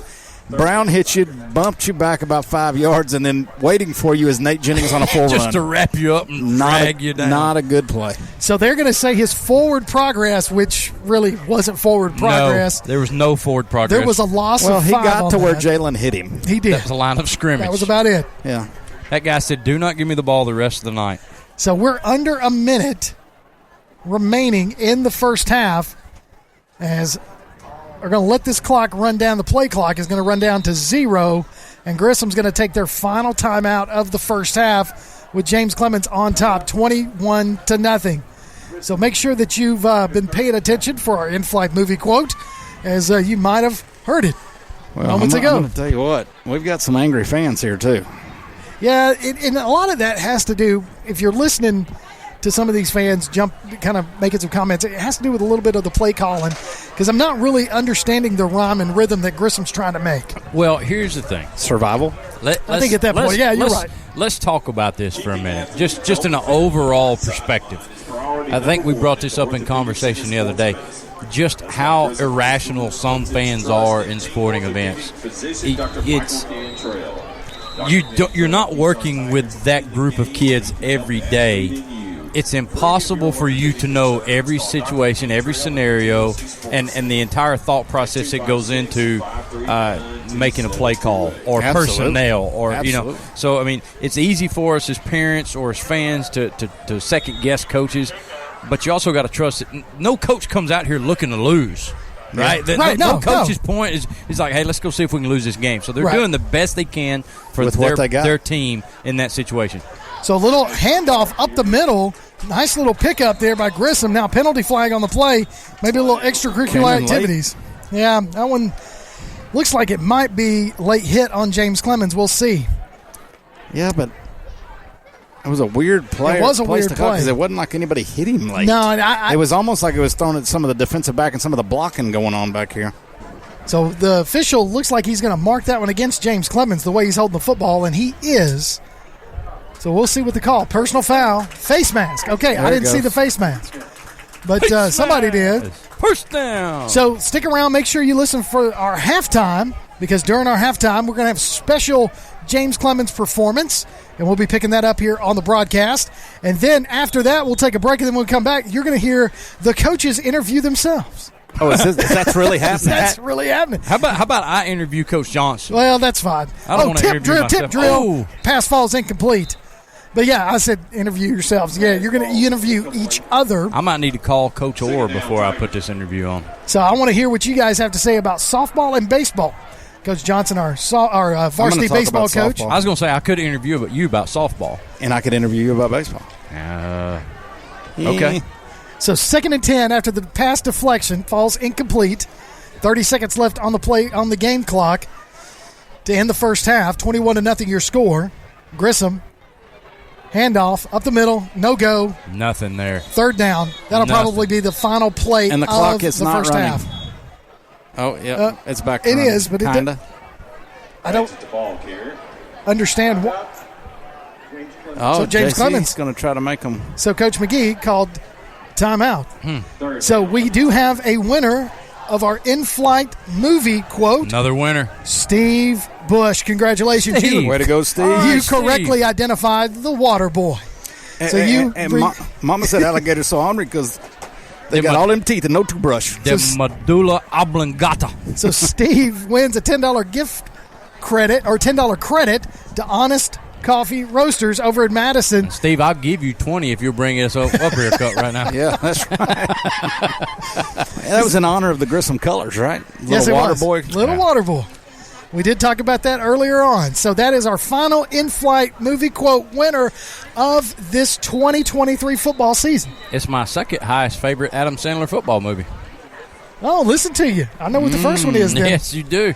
Which is a remake. Well, listen, when it comes to anything Burt Reynolds had his hand in, I'm a fan. I love that guy. Longest yard. I thought I was Burt Reynolds in high school. Come on now. You just didn't have the mustache. No. Or Sally Fields. No, I didn't have Sally. Oh, high snap, and then, of course, Brown goes in there, puts his hands on it. Finally, tackle for a loss, and that is going to – that 14 play. We're going to keep calling timeouts and make them punt. Yeah, he is. So 14 seconds. I know why Grissom is ornery. So Coach McGee calls his timeout. Looks like his final timeout of the first half with 14 seconds left. And he's going to make Grissom punt. They still have one timeout left. Yeah, but it's 4th down, right? Yeah. So they either punt or run a play, and then we call timeout. one way or the other. Surely they're not going to run a play. No, that is the final timeout. I looked at it. I wouldn't think so. They got 14 seconds to run off the clock. So 14 seconds, no timeouts. That was the final one of the first half. Coach McGee, I want to take if I had a Doty to put back there, I'd want him to kick it too. Yes, sir. Mr. Electric on special teams. So the clock does start running once the ball is snapped. You know, it's something I'm glad that we do is put some of our starters on special teams. You see so many high school teams try to use special teams as an opportunity to get other guys minutes in games or opportunities in games and get their starters a rest. I love when you put your starters on special teams and make it important to your football team, and we've definitely done that this year. So it's going to be a rugby-style punt, and wow. What a high punt. Doty calls fair catch. It's going to be fielded at the 39-yard line. Where did that come from? That was a great punt. He boomed that thing. And how does the clock run on a fair catch? Well, it's still a live play. The clock starts once the ball's snapped on this. Kickoffs. Gotcha. Kickoffs, it doesn't start until the ball's touched on the receiving team. My baseball showing. It's all right. So 7 seconds left on the clock. Only 7 seconds ran off. You're still in volleyball mode from today. Bump, set, spike. There we go. Bump, set, spike. So make sure we'll take a break after the end of first half, and then when we come back, you'll hear the James Clemens Marching Band. So we're looking forward to that final regular season performance by them. Always do a great job. Yeah, they do a great job. Mr. Anderson and his crew. Oh, come on now. That is one of the best bands in North Alabama. Come on now. No question. The Pride. So Doty and Little split to the far side. Cooper close to us. Williams in the backfield with Marsh. Marsh takes a snap, looks back. Got to get rid of it. Happy feet. Got a defender chasing him. Get rid of it. He's going to be brought down inbounds. That's should do it for the first half. The score of the first half, 21-0. James Clemens on top. We'll take a break. You're listening to James Clemens Football on PAS+. Here's what's on the Jets' radar. Bowling teams will face Lee on Monday, then Bob Jones in Columbia on Thursday. On Friday, freshman boys along with JV and varsity basketball teams hit the court against Hueytown. We'll be back with more James Clemens coverage from Play Action Sports. North Alabama Gas District has provided safe, reliable, and economical natural gas service to Madison and surrounding areas of Limestone County for over 40 years. However, accidents and leaks do sometimes occur. If you smell odors similar to rotten eggs or notice other possible signs of a gas leak, such as a fire or explosion, a blowing or hissing sound, or blowing dust or bubbling water, leave the area immediately, avoid ignition sources, warn others, and from a safe location, contact us immediately at 256-772-0227. And remember to call 811 before you dig. North Alabama Gas District, we take safety seriously. Since 2014, Honest Coffee Roasters has believed that coffee should be both delicious and of the highest quality. Full-service craft coffee shops, locally owned in Madison and Huntsville, they source their coffee directly from farmers around the world, so they know the quality in each cup. And not only coffee, breakfast, lunch, acai bowls, and seasonal treats, too. Order online at honesthsb.coffee. Honest Coffee Roasters, located at 92 Shorter Street in Madison and 114 Clinton Avenue East, number 106 in Huntsville. Honest Coffee Roasters. Mellow, a state of mind, a culture, a way of being, and the philosophy behind Mellow Mushroom Pizza Bakers. Since 1974, their mission has been to provide delicious food in a fun and creative environment. The originators of hand-tossed, stone-baked classic Southern pizza, Mellow Mushroom makes their pies with high-quality, fresh ingredients to elevate the dining experience. So mellow out at Mellow Mushroom, a higher order of pizza in Huntsville at 470 Providence, Maine, and 2230 Cecil Ashburn in Jones Valley. Applebee's Tailgate Talk wants to recognize our local athletes, and you can help. Go to tailgatetalk.net throughout the school year to vote for the Applebee's Neighborhood Athlete of the Week. The winner receives a gift card from the Athens Applebee's and a Tailgate Talk t-shirt from that shirt printing place. Submit your own nominations for future polls, too. While you're there, check out the Tailgate Talk archives and see what you might have missed. That's the Applebee's Neighborhood Athlete of the Week. Cast your vote today from Applebee's Neighborhood Grill, Tailgate Talk, and 1080 WKAC. Welcome back to James Clemens Football right here on PAS+. It's halftime. Your score, James Clemens 21, Grissom nothing. Let's take it to the field and listen to the James Clemens Marching Band and their halftime performance. Have you ever loved something so much you couldn't let it go? Something that isn't wrong in and of itself, but if allowed, could eventually control you?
That was the James Clemens Marching Band bringing you tonight's halftime performance. Your score, 21-0. James Clemens on top. We'll take a break. When we come back, Coach Kimbrough, Coach Johnson, they're going to interview each other, talk about the upcoming softball and baseball season. You're listening to James Clemens Football on PAS+. North Alabama Gas District has provided safe, reliable, and economical natural gas service to Madison and surrounding areas of Limestone County for over 40 years. However, accidents and leaks do sometimes occur. If you smell odors similar to rotten eggs or notice other possible signs of a gas leak, such as a fire or explosion, a blowing or hissing sound, or blowing dust or bubbling water, leave the area immediately, avoid ignition sources, warn others, and from a safe location, contact us immediately at 256-772-0227. And remember to call 811 before you dig. North Alabama Gas District, we take safety seriously. When Keith and Amy Richards went on a Greek vacation in 1997, their goal was to create savory foods from simple ingredients. Thus, Tzatziki's Mediterranean Cafe was born with their healthy spin on traditional Greek food in the form of salads, gyros, sandwiches, and soups. Tzatziki's Mediterranean Cafe, located at 105 Brookridge Drive, Suite A, just off Highway 72 in Madison. Open Monday through Sunday, 10:30 a.m. till 9 p.m. Call 724-6554 or visit them online at tzatziki'scafe.com. Tzatziki's Mediterranean Cafe. Originality is our nationality. Local high school sports are brought to you in part by Limestone County Commission Chairman Colin Daly. Visit the County Commission page at limestonecounty-al.gov to keep up with what's going on in the county and find out what ranks us in the top 5% in the state. You can also call Colin at 256-233-6400 or on his cell phone at 256-800-4544. One of the worst feelings you can have is that of being stranded. Well, BT's Towing, Tire, and Truck Repair makes that a thing of the past, with 24/7 towing services and roadside assistance in the northern Alabama and southern Tennessee areas. But that's not all. They also offer truck and trailer repair, mobile welding, brake service and repair, new and used tires, and other major and minor repairs. Their name says it all. BT's Towing, Tire, and Truck Repair. For 24/7 response, call 497-8234. That's 497-8234. BT's Towing, Tire, and Truck Repair. Ready to show off your film IQ? Ready to show it off during James Clemens football? Maybe it sounds like trying to mix oil and water, but hey, we're just trying to have a little fun. Listen for our in-flight movie quote during James Clemens football coverage on PAS+. We'll slip in a line at some point during our play-by-play commentary, and if you can identify the movie that it's from, text the answer along with your name to 434-1-PAS. That's 434-1727, and you could win a $10 credit from Honest Coffee Roasters in Madison. The in-flight movie quote from Honest Coffee Roasters and PAS+. Welcome back to Milton Franks Stadium. James Clemens football on PAS Plus Network. And our special guest at halftime, the head baseball coach at James Clemens High School, Mr. Johnny Johnson. Is this the first official halftime without Kirk Pierce? It is. I think it is. No. He was Mountain Brook game earlier in the year. We started the year without him. That's right. And you conducted an interview. That's right. Recall that? Yeah. All right. Well, Coach, while we got you on, listen, this is your sixth for you, correct, at James Clemens? 6th year at James Clemens, that's right. 6th year. You picked up 300-plus wins a couple years ago, right? Last year hit the 300 wins. And you're the winningest coach in James Clemens High School history. I am. I appreciate you pointing that out. Yeah, well, you've done a good job. I mean, you've done a great job with our program. I mean, quickly, a lot of us know your background, but quickly, who has been because you don't get to that point without heavy influences, without good mentorship. Who have been some of the biggest influences on you in your coaching career? Oh, wow. Definitely my time Willie Gavlik is the guy that gave me my first ever coaching job at Texas Wesleyan University. I got to mention him for getting me in this business when I was young. I turned 22 that fall. But my time at UT Pan American with Reggie Treadaway, Mike Brown, even Chad Treadaway the summer I did pro ball, those guys had a huge impact on my love for the game, how I teach it, how I treated my players. Those guys for sure kind of set me on this path to doing what I do now. Yeah. What about a guy like David Freese? David Freese, my little bat boy time. He was center fielder for the Rangers back in 92, 93, man. So talk about that.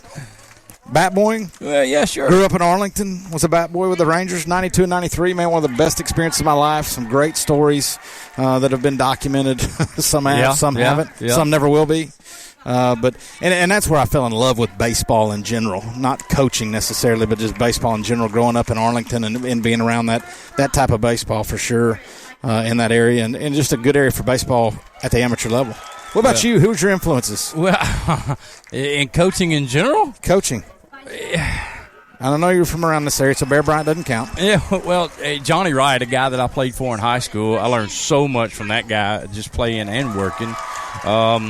Scott Sharp, a guy that I learned a lot from working at Huntsville High in 2 different sports. A guy that I learned a great deal from, just as far as how to approach the game, how to study David? the game. Yeah, David Sharp's brother. Yeah. In Madison County now?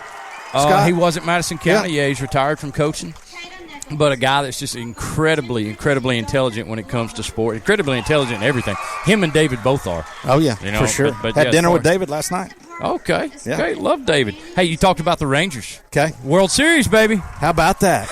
I'm a diehard Rangers fan. Yeah, absolutely. Never won a World Series. Got my heart broken 11. Oh. Went to the World Series in 2010 when they first made it. And so you're saying there's a chance. We're back in. Definitely a chance. I wanted to go back and take my son, who's an 18-year-old senior, and then I got online and checked the price of tickets, and that's not going to happen. Okay. 2 things that you just brought up. One, you're going back to Texas very soon. I am. Right? Let's talk about that. Yeah, Charlie Meagle, my head coach at St. Mary's University, where I played college ball, is going to the Hall of Fame at our school. Okay. So a few of us that played for Charlie are going back. Legendary coach down there, won a World Series, Division II World Series, went to about 3 others as a coach. Just an excellent job. And another guy that influenced how I treat players. Sure, right? Sure. He was one of those guys that wasn't a big yeller and screamer, and when you knew he meant something.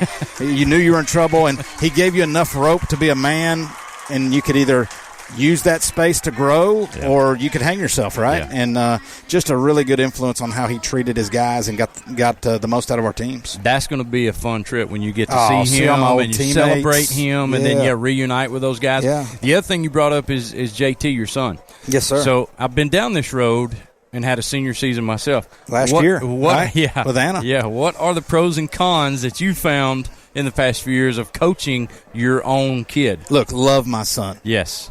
Not an easy task. He is a fiery competitor. He hates to lose. Yeah. He hates. He's a coach's kid. He's a coach's kid, and knows a lot about the game from growing up around it. Can't wait to get him on the field as our starting catcher this year. Yep. I plan on him being our starting catcher, going to Snead State next year. Yep. Congratulations to JT. Not looking forward to what you went through with Anna last year and a lot of the lasts, right? The last high school game, the last high school start, whatever. Yeah. Hit me a little bit in my parent meeting even this year. I got a little choked up in the parent meeting I had just talking about that because not only my son, but that group of seniors obviously is close to me because they were his friends. Right. So looking forward to I like my group. Yeah. I think I've got a 14 senior players, 16 seniors total, older team. They've been there in the playoffs the last couple of years, so expect a lot of good things out of them. And so it's going to be a fun year. Okay, you led into what I was going to ask you about the upcoming season, and you talked about it. You've got a very successful group, right? You've had some success with this group. They're a good group. Spotlight or highlight some of those guys. Well, and this group just loves to compete. Yeah. They've won at every level from Liberty on up, freshman, JV. They've won a lot of baseball games, and not a just extremely talented. I don't run out 4 or 5 SEC guys like some of the other schools will face, but just love to compete and got just good baseball players. I mean, obviously Luke Davenport's going to Auburn. Sure. JT and Satchel, Wheeler and Mason. Bush are going to Snead. Okay, didn't realize Mason's going to go as a pitcher and old Sidewinder. And there'll be a couple others in this class that get junior college type opportunities. And so, again, not overly talented at the 7A level, but enough to be competitive and dangerous. And I like where we're at. And they work, man. Well, they're not afraid to work, and they're not scared of outside competition. They're just going to go compete. Yes, that's exactly what I was going to say. So not being a true, like an all-the-way outsider. I mean, I've got some insight to your program because we work so closely and knowing those kids, right? But those guys go out, they compete, they grind on the off days, they grind in the off season, but that's not all. You don't have a big group like that where that's just it's just intrinsically motivated. Well, Nobody gets that it started last fall, and look, with Andrew Lawrence and Colton Payton and that the group that came through last year as seniors, last fall was one of the best falls we ever had, and I feel like this fall's kind of following in those footsteps where they have showed up to work, and there's not a ton of issues as far as the way they go through their day in and day out stuff. So, I look forward to what's going to happen. Let's talk about yours for a second. This is going into year 3. Yeah, year 3 here. Yep. Similar records the first 2 seasons. Boy, but you've had some obstacles to overcome. The first year was a big transition. You had some girls that didn't play. Right. In the changeover, had some transfers out that were very talented, and so you were left kind of I don't want to say cupboard bare, but it was thin. It was thin, and I can say that because I'm not the softball coach. Let me say it. Last year was a little different because you were really young. Like you were trying to replace a lot of that to the left with young talent, the Farrah Paytons and some of those that came through. And your daughter's a senior leader to try to show those young ones where to go. I'm kind of giving your speech for you, but talk to me about where we are now. Like we've gone through those 2 similar seasons record-wise, but very different seasons as far as what you were dealing with culture-wise. Yeah. First year, like you said, we're in a tough situation, and you're trying to battle out of it, right? You're coming in, you're implementing our culture, and we're trying to change a lot and do those things. Year 2 felt like a lot of that stuff was embedded, and you called it. We had some really good senior leadership. Anna Kimbrough and Lauren Evans did a great job of just taking what we instilled in year 1 and really getting it embedded year 2. This year, I'm so proud of our group and the way that they've handled the fall season. I mean, we got some young kids, yes, but they've been through it now. You know what I mean? They've had 2 years or a year and a half, and they're really taking on leadership roles. They're working really, really hard in the fall. I'm really proud of the consistency and the work ethic and the enthusiasm that our kids are showing right now.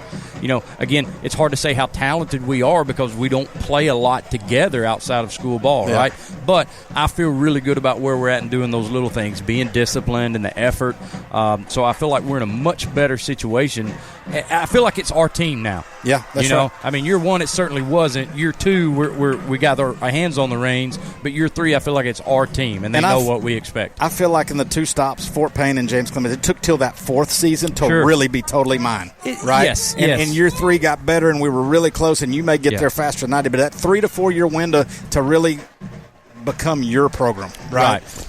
So we're going to head to the third quarter. I'm sure, hopefully, if this score continues, it's 21-0 going into the second half. We got the James Clemens Jets kicking off to Grissom right here. We'll have a little more time to talk baseball and softball in between plays. We can talk all we want. Kurt, get back in here, baby. So Grissom takes the ball on the kickoff. His little pooch kick by Ortiz all the way out to about the 31-yard line. So 1st and 10, Grissom from their own 31. Man, Kimbrough and I could have done this all night long. I know, man. We could take up the whole second half just talking a little baseball and softball. I'm just going to be honest with you. I was listening the whole time and completely engulfed in what you guys were talking about. No, seriously, because I've seen the penalty flag on the play. Looks like it's going to be, let's see what's going to happen here.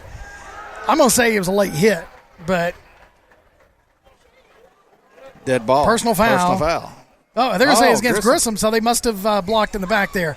So, but listening to you guys, I've been with you guys for 2 years now. That's right. Kurt, you've really been a part of it, too. Yeah, I mean, Tim and I both. I mean, we came in there, Tim with his Superman shoes, and, we had a little bit of a run last year with baseball and even softball. So I can attest to everything that you guys have been saying, especially with you, Coach Kimbrough. Well, let's be real about this, how this whole thing started with us together, right? It was me watching a baseball game from the press box, and we made a joke about a color commentator, and they're like, here's a headset.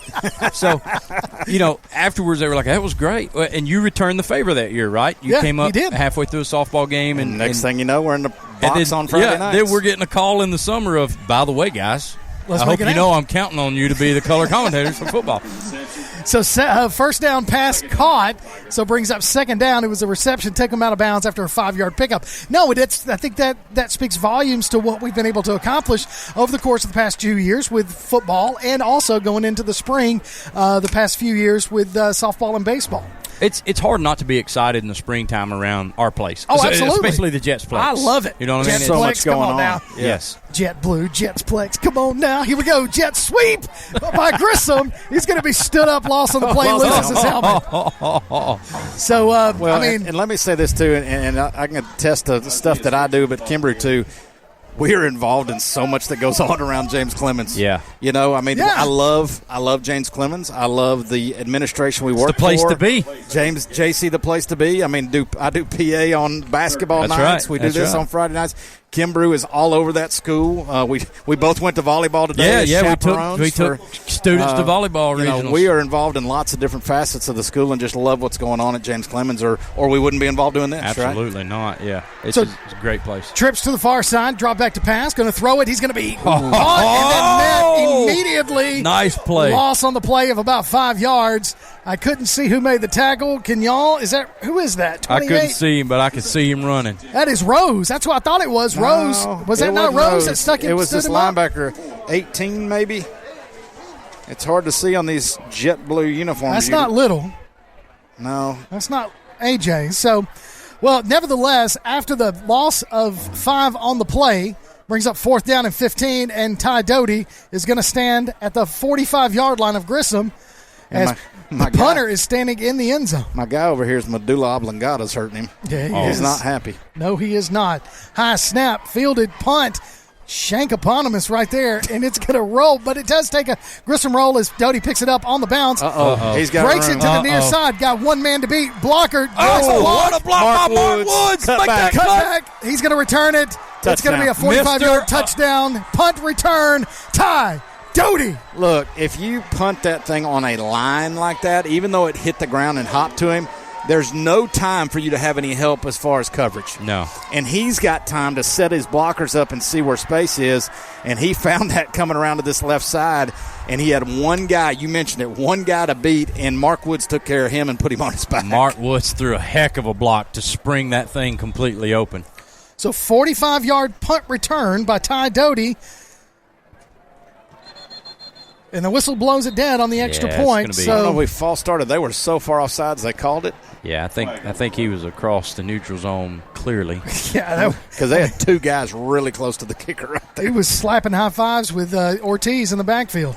Slap hands. Slap hands. Well, you guys even mentioned this, talking about the community, and we're going to keep talking about this over the course of the game.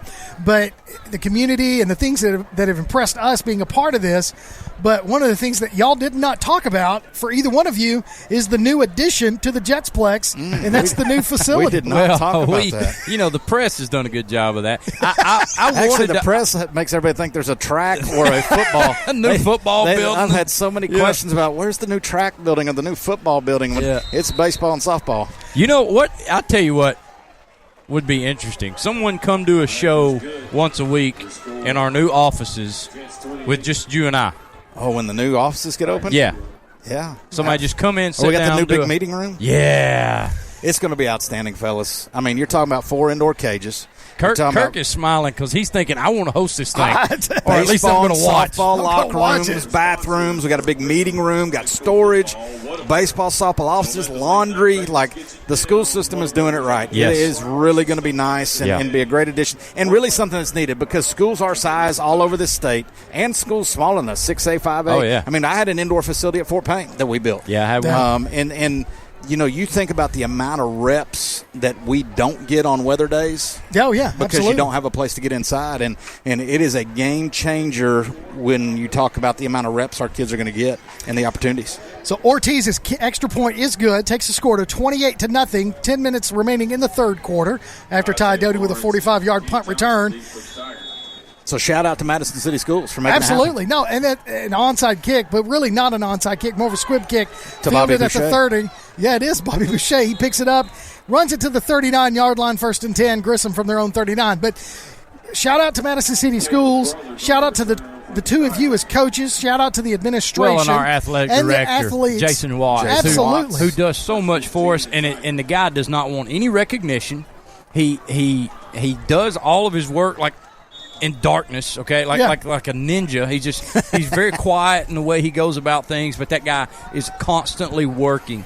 And there's times I've been frustrated, but he's always working on stuff. And not just working like in the office. An incomplete pass right there by Grissom on 2nd down.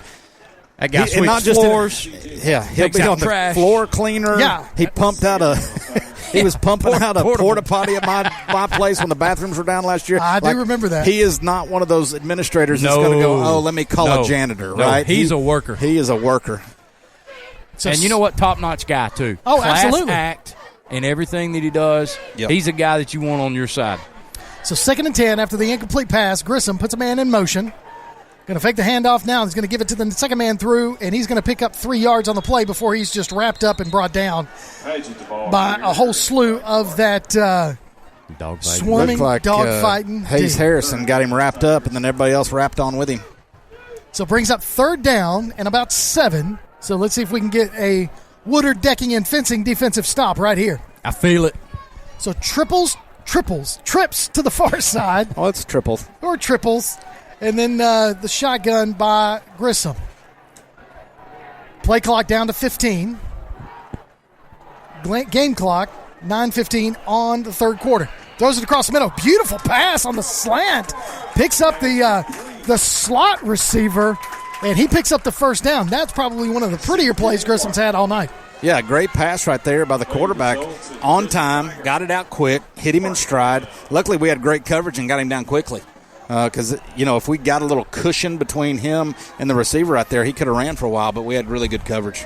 So 1st and 10, Grissom on the James Clemens side of the field. They are at the 47-yard line. Has that happened tonight? Second man through, once. Pick up of 5 yards for number 4 for Grissom. Brings up 2nd down and 6. We talked about the defense early in the game, and I asked that question about them being on our side. I wasn't sure because they have not been there much. No. We have spent a lot of time with the ball in our hands, and it seems like a lot of this game has been played on the Grissom side of the 50. So clock ticking, 8:25 remaining in the 3rd quarter, 28-0 your score. James Clemens on top of the Grissom Tigers, but Grissom in James Clemens territory. 2nd and 6, shotgun, trips to the near side. Quick pass over to the side. Caught. Ooh, Mark Woods. Heads up play, laying the helmet. Wow. Right in the chest, perfect form tackle. He brought the shoulder pads and the rear end with him, too. I mean, Mark Woods is one of the most instinctual high school football players I've ever seen. He just has a great football IQ. He knows where the ball is going to be, and he makes sure to get there. Well, and, standing next to him at the volleyball game today, I talked about his height. Yeah. But he's not. He's thin. Yeah. Like, they're going to get him in college and put weight on him. Yes. He is going to be dangerous. Man, when he puts about 15 pounds on, he's going to be something. So Grissom in tight. A lot of misdirection. Just barely missed him. But great tackle. Let's see, who was that? Number 28, that's Rose making the tackle on the far side. He had contain, and he did not leave. No, he just got low and went in there. He took the knife out, is what we used to say, go and cut them legs out from under him. So 4th down and 2 for Grissom. They're going to go for it. So let's see what the dogfight indeed can do and see if they can get another Woodard, decking, and fencing defensive style. Here we go. Everybody in tight. Quarterback resets. Gets back under center. Got to pick up 3 yards. Ball's on the ground. Yeah, I think ball's on the ground. It never got. Mishandled that exchange, and now we're going to pick it up, and now we're going to return past the 50. Who is that? Number 16. He's going to return the punt or the fumble all the way. All the way. All the way is London Townsend. No way. London Townsend. Guess who calls that, guys? Big Papa. Big Papa right there in the middle. At center, worried about getting off on the sneak and London's the one Big Papa moved out of there. We couldn't figure out who made that hit a while ago. It was 16. Yeah, London. It was London. So a 65-yard fumble, return for touchdown. James Clemens, London Townsend, puts James Clemens on the board with another touchdown. Man, tough break for the Tigers right there. So, awful fumble there. That's their 3rd turnover of the evening. And you can't win that way. No, you cannot. Doesn't matter what the score is, you can't win that way. You can't win turning the football over. So Ortiz kicks the extra point. It is good. Your score with 6:44 remaining in the 3rd quarter, 35-0. James Clemens on top. You're listening to Jets football on PAS+. When you're searching for a home or selling your current one, you want guidance from someone you trust. Fallon Sloan at Capstone Realty has been an active member of the Madison-Huntsville area for many years and has a passion for hard work, integrity, and client service. Fallon is a Madison resident, so she's got her finger on the pulse of the community. Check out her listings online at Fallon Sloan, that's FALLONSLONE.choosecapstone.com, or call her at 256-755-0265. 866-888-8269. Fallon Sloan at Capstone Realty.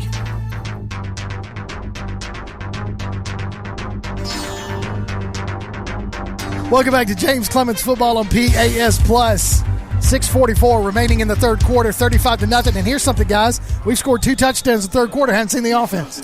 Hey, that's good night. Impressive, isn't it? So Ortiz, high, end-over-end kick. That's the deepest kick of the night. It's going to be fielded at the 4 by the deep man. Great Number coverage. 18. He's got very little room over there. Finally drugged from behind at the 15. So it's going to be 1st and 10, Grissom from their own 15. Well, you talked about the 2 touchdowns, but not the offense not coming on the field until now. Still not coming on the field. Just goes to show, I mean, the importance of the other phases of the game. Absolutely. Right? I mean, we talk about, look, when we wanted to recruit kids to the offensive side of the ball, I would tell them, hey, you want to get your name in the paper, you want to be a star, Sure. come on this side. Same thing on defense. You had a recruiting spiel for defense. But our special teams as well. I mean, Absolutely. that's an important. When I was a special teams guy, I wanted them studs on special teams because you have those opportunities to score on those big plays and really change momentum of the game. Goes back to you saying put the starters on there. Shotgun, swing pass out to the near side. Ball is up in the air. It's going to be picked off. Picked off on the deflection. Who is that? Medulla oblongata. Is that number 5? I think it was 6. That was Dowdell. Oh, that is Dowdell. Yeah, on the deflection off the Grissom defender, and Dowdell goes up and takes it out of the air on the tip drill. And to be 1st and 10, we get to see the James Clemens offense for the first time in the second half. He threw a missile out here to his receiver. It goes off of his face mask, maybe, and pops up, and Dowdell reaches over the other receiver and pulls it in. Dowdell was being blocked. And Coach Grissom down here in front of us is not happy. So Grissom decides to take a timeout. Let's do one as well. We'll take a quick timeout. When we come back, we'll have more James Clemens football on PAS Plus.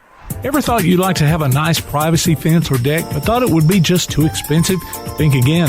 Woodard Decking and Fencing will have you throwing that backyard party before you know it. They offer top-quality wood, wrought iron, aluminum, chain link, and vinyl fencing, along with decks of any style at affordable prices. They'll treat your yard as if it were their own. Commercial services are available too.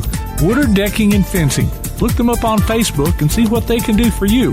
You can also give Daryl a call at 256-652-9234. Woodard Decking and Fencing. Welcome back to James Clemens Football on PAS Plus. 35-0 your score. James Clemens on top of Grissom. Just a few stats from the first half. Ty Marsh was 7 of 13 for 100 yards, 1 touchdown. The touchdown caught by Cooper. 20-yard touchdown pass. Cooper had 2 receptions for 23 yards. Doty had 40 yards on 3 receptions. And then Williams with another 20. Eggert had 15. And then leading the rushing for James Clemens was looked like it was Berry with 48 yards in the first quarter.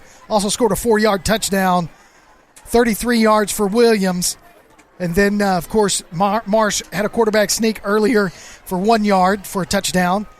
And then Doty had 3 rushes for 20 yards. And then Cooper had 1 for 2 yards. So those are your stats. How about that? Look at what I'm bringing to the table, guys. You're not just a play-by-play guy. No. We've never doubted what you bring to the table. Listen, I mean, give him 2 gift cards. We're fully aware. I can't. I get full too easy. Trying to lose weight. I need to go. Me too. I'm gonna start ketoing. All right, Marsh shotgun puts Fafori in motion. He's got Little and Doty. Now Doty goes in motion, goes behind him. I love that motion, the way they do that. Ball's on the ground. Marsh picks it up, throws it up in the air. And he wisely throws it out of bounds because he had to get rid of it. Get a flag on that? No, because he had Doty over here on the side. Okay. So it was a heads-up play. He was still inside the tackle box. Oh, God. Referee just caught it in the back right there. So they're actually going to talk about it. Referees are getting hit up tonight. So they're going to talk about it, and we'll see. I don't think that's intentional grounding, but they're going to say it is. Told you.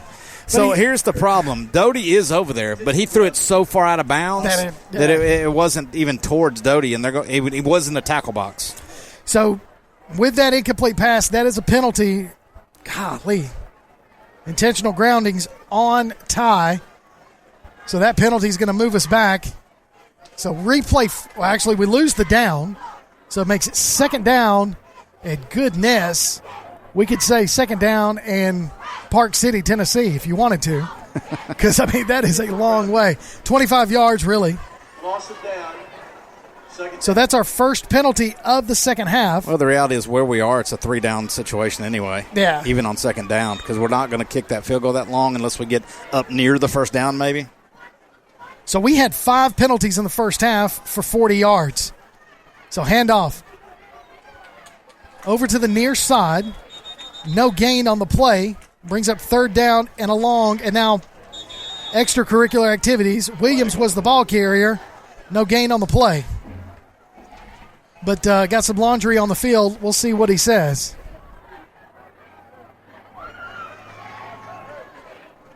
So, Mr. Official, waiting on you. After the play, unsportsmanlike conduct, Grissom. So, Grissom with an unsportsmanlike conduct. When you're down 35-0, I mean, that's easy. These kids are getting, it hasn't been the best of season for the Tigers this year. And, they know they're going against the number 1 team in the region. But the Jets. It's just, yeah. Jets. Jets. And I never thought in my life I would make that cheer, by the way. In unison with Kirk on the air? If you had that on your bingo card, congratulations. Ever at all. I never thought I would make that chant. And I thought there's no reason for me to ever know this, right? But then, yeah, like Coach Johnson said earlier, I came to James Clemens and I fell in love with the place. And now you're I'm chanting making it with Jets Kirk. chants. With Kirk in unison on a Thursday night. Thursday night, not a Friday night. Don't Doesn't confuse matter it. what night of the week. It's with Kirk. So after the penalty, still third down, but it's going to be third down and manageable at 7. Marsh is going to swing it out to Doty. Doty's going to make a cut over to the middle. It's good ball picks up vision. the first down, gets inside the 10, down to the 7. Is he right near? Just good Oh, yeah. vision. Oh, yeah, he's past it. So a nice 10-yard, let's see, is that 10? That's, 10-yard pickup right there. So it should be first down. Illegal formation. So we're going to replay that. Dadgum. So we're right back where we were in that second quarter we talked about, right? Yeah. You're going to win anyway, but you don't want to play ugly football. No, you're trying to get reps. You're trying to perfect your craft, right? I mean, we do it in the spring. We see teams that we know you're better. We're better than, but you still want to go out and handle business, take care of things the right way. So that puts us behind the chains at 3rd and 11 from the 23-yard line.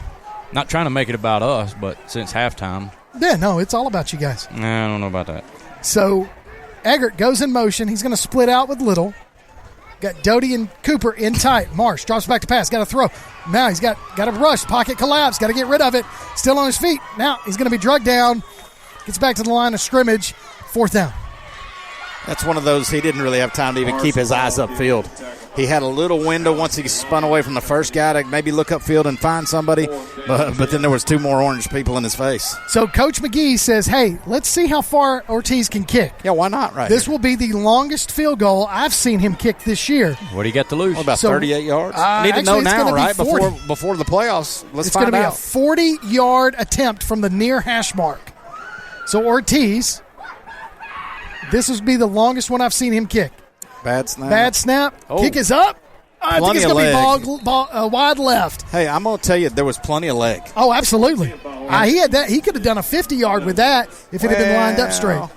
Split the difference. Say 40. 45. 45. Because that was a 40-yard attempt. It was 40. I think it was 50 because trying of to the way. be conservative here, guys. I know I'm not a mathematician, but So Ortiz, field goal attempt to 40 yards out, wide left, misses. So turnover on down. Snap was kind of back on tie, back towards his knee that was down. He had to reach back, catch it, and get it back up. A little hesitation by Ortiz on the start. Got plenty of leg. I just think because of the timing of everything, it kind of pulled left. But that does give you positive. Yeah, the leg's there. Yeah, in the playoffs, if we need it, we can put him in there and get the points if need be. Grissom, lots of shifting on the line. Finally, everybody's where they need to be. Tight, a lot of misdirection. Running back's still on his feet, picks up the first down. Nice little run there by number 24, Grissom. And it makes you wonder why they haven't gone to that more. That's back to that little, what do you call it, Notre Dame box or whatever you said earlier, where they've got a bunch of guys moving, but it's all tight. It makes you think of like an Air Force or a Navy or whatever that runs all that misdirection stuff. And, a couple times we've seen it, they've had a couple good plays, I feel like. So, first down after the pickup. of 11. Grissom from their own 31. Another misdirection play. Now number 20 is going to be brought down in the backfield. Boy, that's a name that I don't know. That's Jessup. That was Jessup in there with the tackle. 24? Yeah. That's a name we have not called or seen on the field much, right? So Braden Jessup with the tackle there, staying home on that far side, outside linebacker position, making the tackle. We're starting to see some different guys in the game. Kreider's in there now. Jessup's a name we haven't called. London Townsend earlier, we called his name a couple times on some big plays as a guy that started the season as a starter and physically that guy. So another chest pitch from the quarterback. It picks up 3 yards on the play. But no, you're right. DJ Davis right there, 42. Yep. Another guy we haven't called a lot over the last few weeks. But this is a great time to start filtering those guys in and see what kind of contributions they're going to be able to make. Because you never know what's going to happen in the playoffs. That's exactly what I was going to say. Somebody goes down. These guys need those reps. Exactly right. Live reps. Yeah, you don't want to go into round one not knowing what you have. Or guys that have not seen reps in months. So we talked about the Birmingham teams, and I know Hoover, if Hoover ends up being the first-round opponent, that's a different caliber of speed. Even for Hoover in this season, not been the best of seasons for him, but that's still a different caliber than what we see a lot up here. Closest I could, a complete pass for about 9 yards for Grissom, so they're moving the ball short of their 40 down to about the 39. But I think the closest in speed that we've seen would probably be Austin and Muscle Shoals. Yeah, and maybe Sparkman. But they're going to have more of those guys. Yeah, I think the Sparkman Muscle Shoals are more comparable to what we see, but you're exactly right. The depth it's going to be those the depth guys. that's a difference. And you're going to have bigger linemen, and you're going to have faster defensive linemen as well. So the caliber of defensive lineman and linebacker and even secondary play is going to be something and you talk about these guys that are getting these reps that don't play a whole lot. You can't replicate this in practice. As much as you want to be upbeat and go fast, and when you're playing against your ones, these guys are usually the twos against our ones. You're not hitting our ones full speed. Punt is going to be fielded at the 30-yard line. Doty spins out, got a penalty flag, going to be a hold. Yep, you're right. Doty's still on his feet. It's almost like you wish somebody was telling him, hold, just slide. Yeah, just go down and don't hurt yourself. So Doty with a great return is going to be negated and bring it back because of the hold on the punt return. And it's too bad because the kid that got the hold, I didn't see the number on it, was fighting his guts out to keep that guy sealed off there. He had a great block. And he had a hole created for Doty, but the defender spun on him. Yes. And when he spun, he just hooked that arm around that shoulder pad. So after the penalty, that's going to move it back deep. But James Clemens on top, 35-0 with 1:32 remaining in the third quarter. You can listen for the James Clemens Coaches Show every Wednesday morning at 11:05 on 1080 AM WKAC. We'll talk to Coach Chad McGee and get the inside scoop on the Jets. If you miss it, you can always go to WKAC Sports page at WKAC1080.com and click on the James Clemens link to find the archives. And you can also download a copy of this game or listen to it on demand by going to PASplus.net. Streaming schedule of all of our upcoming games. And just get what you want, man. It's game archives. It's there. It's there for you. Marsh going to hand it to Williams. Williams gets up the middle, maybe picks up two. One thing we have not seen since mid-first quarter, we have not seen Barry. No, makes me wonder. I think it's kind of been the pattern, though, right? He usually comes back in the fourth quarter, am I right? Well, or has it been first and third, second and fourth? Well, I think they've been working on combinations ever since Cam really broke out. They're trying to find, I think, the best solution of how to rotate these guys and utilize their individual strengths and what works best for us. So, and then maybe being careful with wear and tear on Barry. That's true. So Fafori and Eggert switch to the far side, to the near side. Marsh fakes the handoff. Got a man in his face. Gets it, throws it over. Caught by, is that Eggert? That's Fafori. Fafori with a nice little 6-yard pickup. I will say this. As much as I love the jet blue, the numbers makes it a little difficult to see. It makes it on tough. a white jersey. These are not, and I don't hate the white look, all white on white, but it'd be nice to have some Navy numbers, right? Yeah. Or some Navy outlines on those numbers. Navy outline on these would be wonderful. I can't tell. I don't think they're outlined. So 6-yard reception by Fafori brings up 3rd and 4 for James Clemens at their own 47-yard line. Marsh puts Eggert in. No, that's Fafori in motion, and they're going to blow that one dead. false start against James Clemens. Another penalty flag on the play. That is going to be their third of the second half. 74th. Oh. This would be their 8th total. Third. Just feels like it. Yeah. Third of the second half. So 2-1. That's going to do it for the third quarter. As we finish 3, James Clemens 35, Grissom nothing. You're listening to Jets football on PAS Plus. Greg Machin Photography is Madison's premier studio and is dedicated to making you look your best, offering everything from senior portraits to weddings. Greg Machin Photography provides the highest quality prints and services the industry has to offer. Call 461-0827 or visit them online at gregmachinphotography.com. Located at 8006 Old Madison Pike in Madison, Greg Machin Photography. Keep up with local school, travel, youth, and amateur sports throughout the week with a Play Action Sports Update. Listen weekday mornings at 7:30 and weekday afternoons at 1:30 and 3:30 as we bring you the latest scores, news, and announcements from Limestone County and surrounding communities. That's the Play Action Sports Update 3 times a day, Monday through Friday on 1080 WKAC. Welcome back to James Clemens football on PAS Plus. Start fourth quarter action here with the Tzatziki's touchdown team. Kirk Pierce, Coach Johnny Johnson, Coach Brad Kimbrough, Tim Lambert. 35-0 your score. James Clemens on top of Grissom. As the starters on offense still in the game, Williams comes in at running back. I like the four seasons. Let's talk by about the way. something.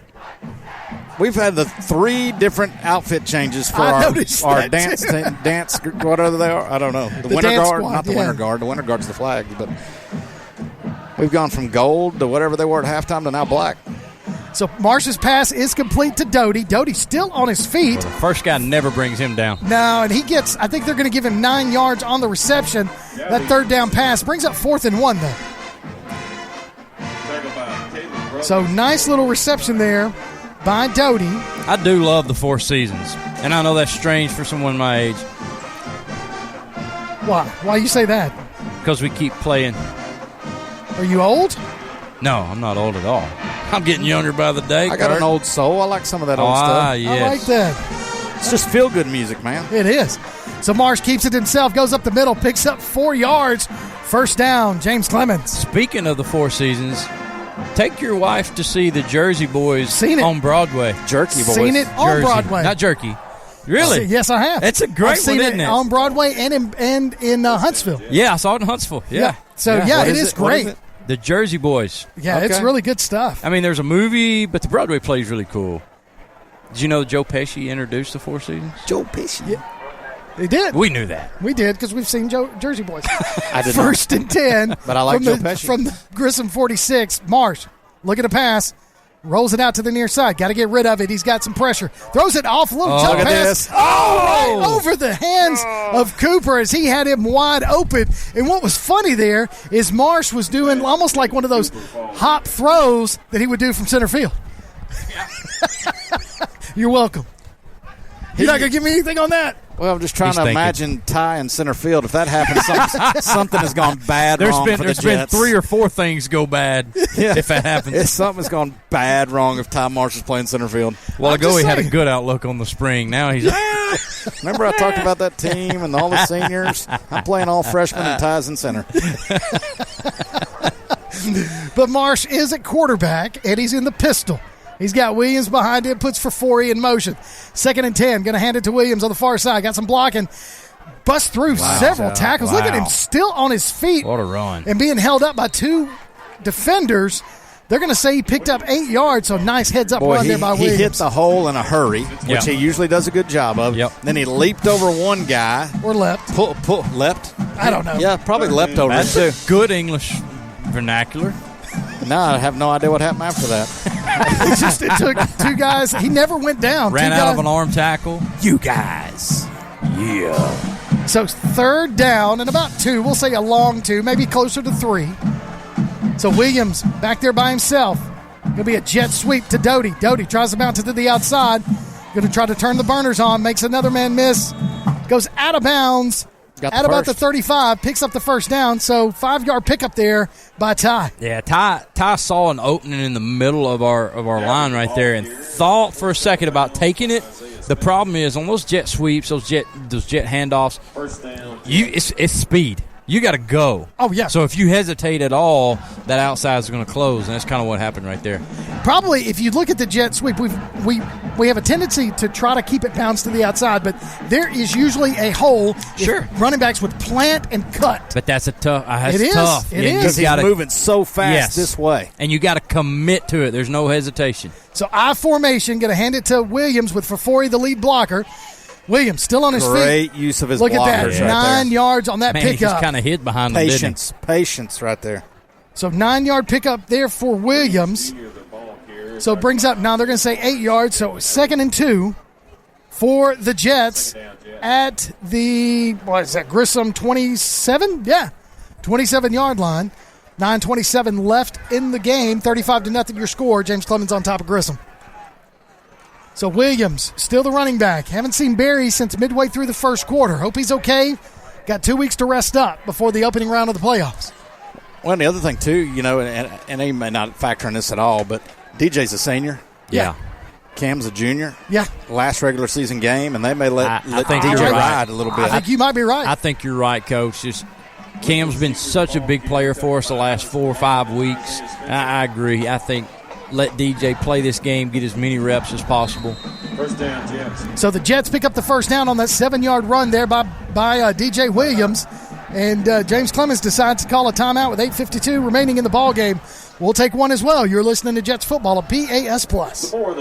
North Alabama Gas District has provided safe, reliable, and economical natural gas service to Madison and surrounding areas of Limestone County for over 40 years. However, accidents and leaks do sometimes occur. If you smell odors similar to rotten eggs or notice other possible signs of a gas leak, such as a fire or explosion, a blowing or hissing sound, or blowing dust or bubbling water, leave the area immediately, avoid ignition sources, warn others, and from a safe location, contact us immediately at 256-772-0227. And remember to call 811 before you dig. North Alabama Gas District, we take safety seriously. Welcome back to James Clemens Football on PAS+. 8:52 remaining in the ballgame, 35-0 your score. Kirk Pierce, Johnny Johnson, Brad Kimbrough, Tim Lambert. We are your Tzatziki's touchdown team. We want to thank all of our sponsors throughout the year, keeping us going. Yes, absolutely. Tzatziki's, Woodard, Deccan and Finson, North Alabama Gas District. We had scoreboard. We don't have one tonight. Really, it's not a whole lot of games of interest tonight, but I do want to thank all of our sponsors throughout the year that continue to give us. Now we got some more running backs in there. Number 40 for James Clemens. We learned who that was last week. Do we remember? Yeah, we got a new quarterback. We got a new quarterback. So Evers is the quarterback. They've got him at number 37. I hear you, Sean Alexander. So number 40 is the running back for James Clemens, and we kept misidentifying him last week. Well, we called him MJ Gideon, but I found out this week MJ got shoulder surgery. He ain't playing. And he's a lot bigger back. I did know that. MJ's going to be bigger than him. I'm going back to last week. Caleb Lowry. Okay, Caleb Lowry. That was it. So Lowry He's not on the roster. That's the problem, people. So Caleb Lowry picks up 4 on the first time, but then on second down he loses a yard. Yeah, that time he kind of slipped right as he was anticipating taking the handoff. So in totality here of the play, good job by securing the handoff while he's kind of got unsure footing and then getting the ball back to the line of scrimmage. Totality. So 3rd and 11 for James Clemens. I'd like to see Evers throw. I would too. Freshman. I've watched him throw during warm-ups and stuff like that. He's got a nice little tight spiral. Okay. If we can just get – hey, Coach McGee, let him throw. Shoot him a text. So he's got 2 splits. He's not going to answer mine. 2 splits to the near side, man in motion. He's going to fake the handoff. There it is. Throws it across the middle. Nice little pass. Who is that? Now we got to figure out who the receiver was. I'll give it 17. Is that Laughlin? Yeah, I think it is. It's a rough night for us to have these jerseys. Dylan Laughlin. Yeah, this is number 17, Dylan Laughlin. So passes short of the first down, so 4th and 3. So a pass complete of 8 yards. So great pass there. Welcome to the stat sheet, Matthew Evers. Get 8 yards on there, and Laughlin gets 8 yards. How about that? Stat sheet. I like that. Too many penalties. We got too excited. Well, I think everybody left except the center. Everybody moved except the ball. It's a false start, so James Clemens is going to move that one back on fourth down. That's not what we wanted. You got the second line in there, too, now, and everybody took off on the call except the center. So loss of 5, so brings up 4th and 8. From 4th and 3 to 4th and 8. So here we go. Evers under center. I formation. Going to hand it off right up the middle, and he's going to be stopped for no gain on the play. Well, it was funny last week. We talked so much about Lowry and how quick he was, and he hit the hole and really looked good. Yeah. The difference in what we just saw there versus last week, he still had the first team offensive line in front of him last week. Right. Oh, yeah, no doubt. They were still opening up gaps, and he was finding them in a hurry. So turnover on downs for James Clemens. Grissom will get the ball. And a whole new defense. At their own 20-yard line. So, yeah, clock is at 6:35. What do they call that in hockey, a line change? Line change, that's it. Yeah, I don't know much about hockey. I could not call that game. So handoff up the middle, but he's got nowhere to go as number 42 for James Clemens, DJ Davis Sr. DeJuan Davis makes the tackle.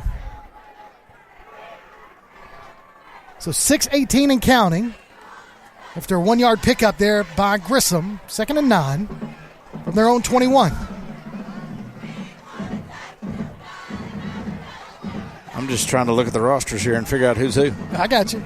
Trips to the near side. Man in motion for Grissom. Quarterback, swing pass over to the side.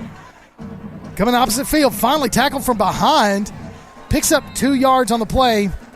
Brings up 3rd and 7. So DJ Davis was in on that tackle. He wasn't the main guy, but he was back in there. He's one we've called already. Looks like 22 out here on the, yeah. So lots Rush. Lots of new numbers out there for James Clemens. On this 3rd and long, got them to move. They did jump. So did we cause him to jump? Yeah, I'm That's not sure the question. which. The guy with the nose. They're going to say he false start. So, false start. Grissom, so that's going to move them back behind the chains. So it'll bring 3rd and long. It'll be 3rd and 12 total for the Grissom Tigers. So you got Jessup still in there. You got 15 Will Richards in the game now at a safety. So clock running, 5.5 minutes remaining in the ball game. Drops him back to pass. Looking to throw it across. Hits his man across the middle, number 21. And he is gone. Look at that. That's some speed right there. Yeah, big time. That is a huge 80-yard touchdown reception, penalty flag on the play. Who is 20? And that's going to be, I bet it's going to be roughing the passer. Man, just a seam route, right? Yeah. From the inside, from the slot position, just a seam route. And he found that zip hole in the coverage. And I don't know if it was Gage Olander or not. He's coming off the field right now. But he hit about the 20 and started covering his face while he was running like it must have been his blown So this coverage. one's coming back 20 or a wow. So an 82-yard touchdown reception coming back for a holding call. Well, we got lucky there because Yes, we definitely did. blew a coverage in the backfield. But I tell you, okay, so I will say this. The Grissom fans been wanting to go downfield a lot. That was good. But with our secondary, that would not have happened.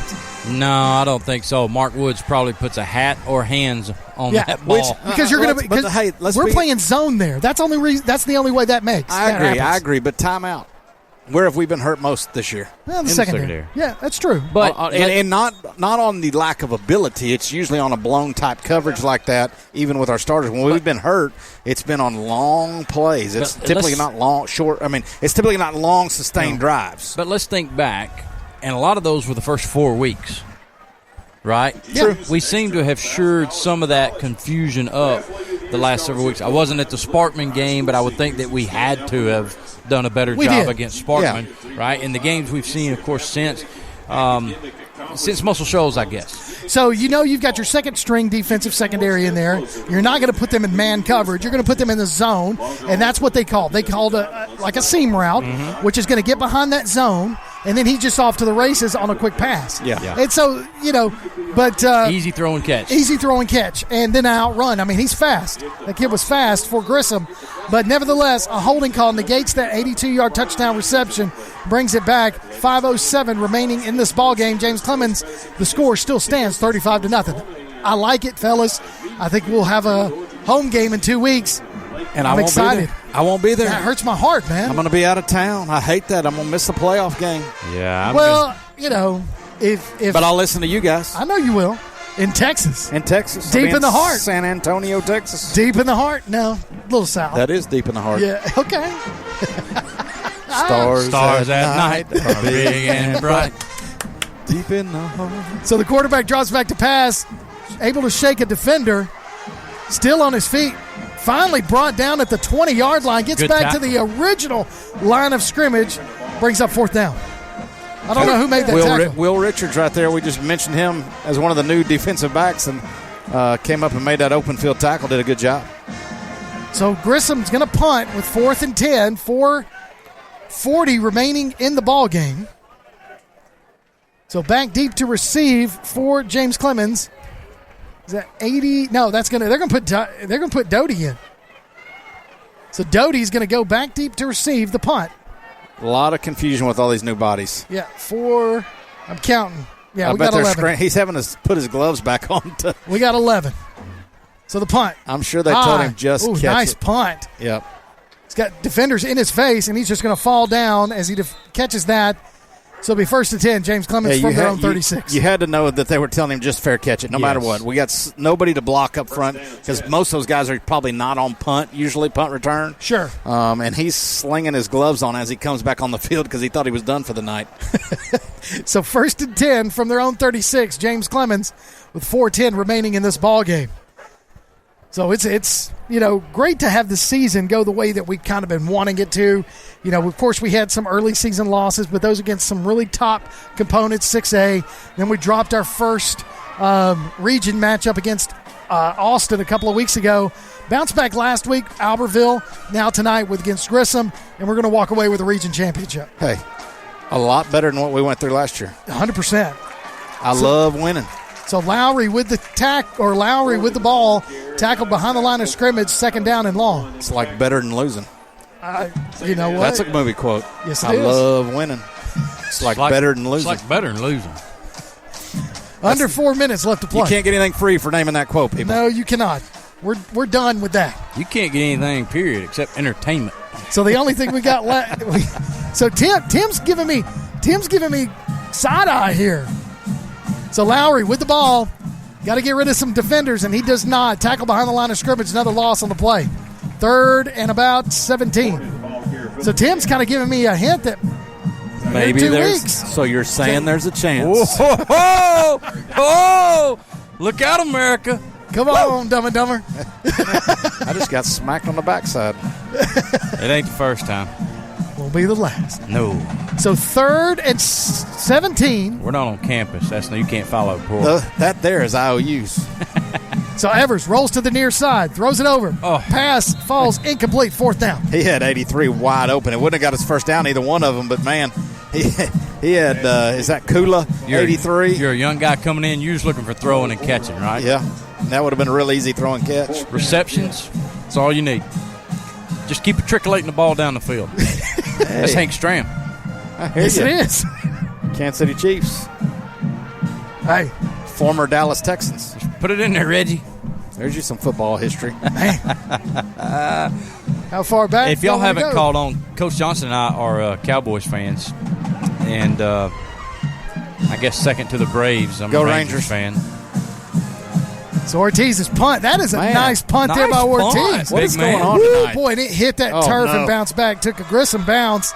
They got about 12 yards backwards. Yeah, he did. I mean, that like yard darted into the 32. That's and exactly it bounced what happened. to about 12 yards back. Flag down. Oh, we got so personal foul. Grissom, personal foul. James Clemens. Those penalties offset. So offsetting penalties on personal foul. Too much jawing back and forth. And I guess that they got tired of working upstairs. They've turned the scoreboard off. So we have no idea how much time is left on the clock. I guess they shut it down at 9:15. Huntsville City Schools policy, maybe? Or 30. Maybe so. We might have burnt the lights out in it. So no idea how much time is left on the clock. We do know it was way under 4 minutes. Hey, wonder if our big board will be open for the playoffs. That'd be a good dirty thing to talk about. However, you won't see it. Well, NFHS. Well, all we got to do is get past 1. We can get 2. Woo. Yeah, that's what I'm holding out hope. We can go ahead and take care of business in round 1. Handle the I'll business. be back for round 2. Handle business. And this won't be it for the year for me. I will say this. James Clemens never made it past the second round. Oh, here we go. But that doesn't mean I can be there for that round. That's absolutely First bad stat he's brought up tonight. Yeah, So- I was there last time we were in the second round. Played Hoover and got beat by Robbie Ashford in overtime. Yes, we did. I was calling that game. We kicked the field goal as the first possession, and he took a snap and went around right in and ran right by the pylon that I was standing next to. Did he look at you and go, I'm headed to... He wink or wave? Or No. Where did he? He went to Oregon first and then Oregon. transferred back to Auburn as Bo Nix left Auburn and went to Oregon. It's worked out for Bo Nix, hasn't it? A little Yeah. bit. Guys played pretty good football this Guy's year. in a Heisman race, isn't he? He is. Well, they made some billboards. Put some in Times Square.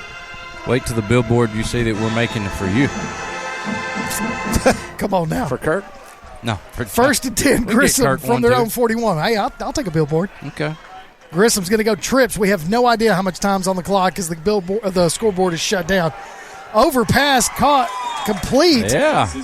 So a nice little That was a very nice throw. 30-something yard reception there. Number 13. Dylan Brandon on the defensive coverage there. Another name we have not called.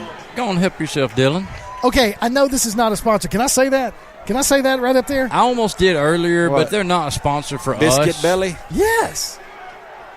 I don't know what that is, I but don't either. It's enticing. It makes you wonder, doesn't it? does. All right, shotgun, first and 10 from the James Clemens 28-yard line. Grissom trying to string something together with 2:37 left to play in the game. We don't know. Right through it all through. We don't know what they're advertising. I've seen a couple people with a biscuit belly. I've got a biscuit I walk belly. around with one. I got this honestly. This is But I'm not sure what they're advertising.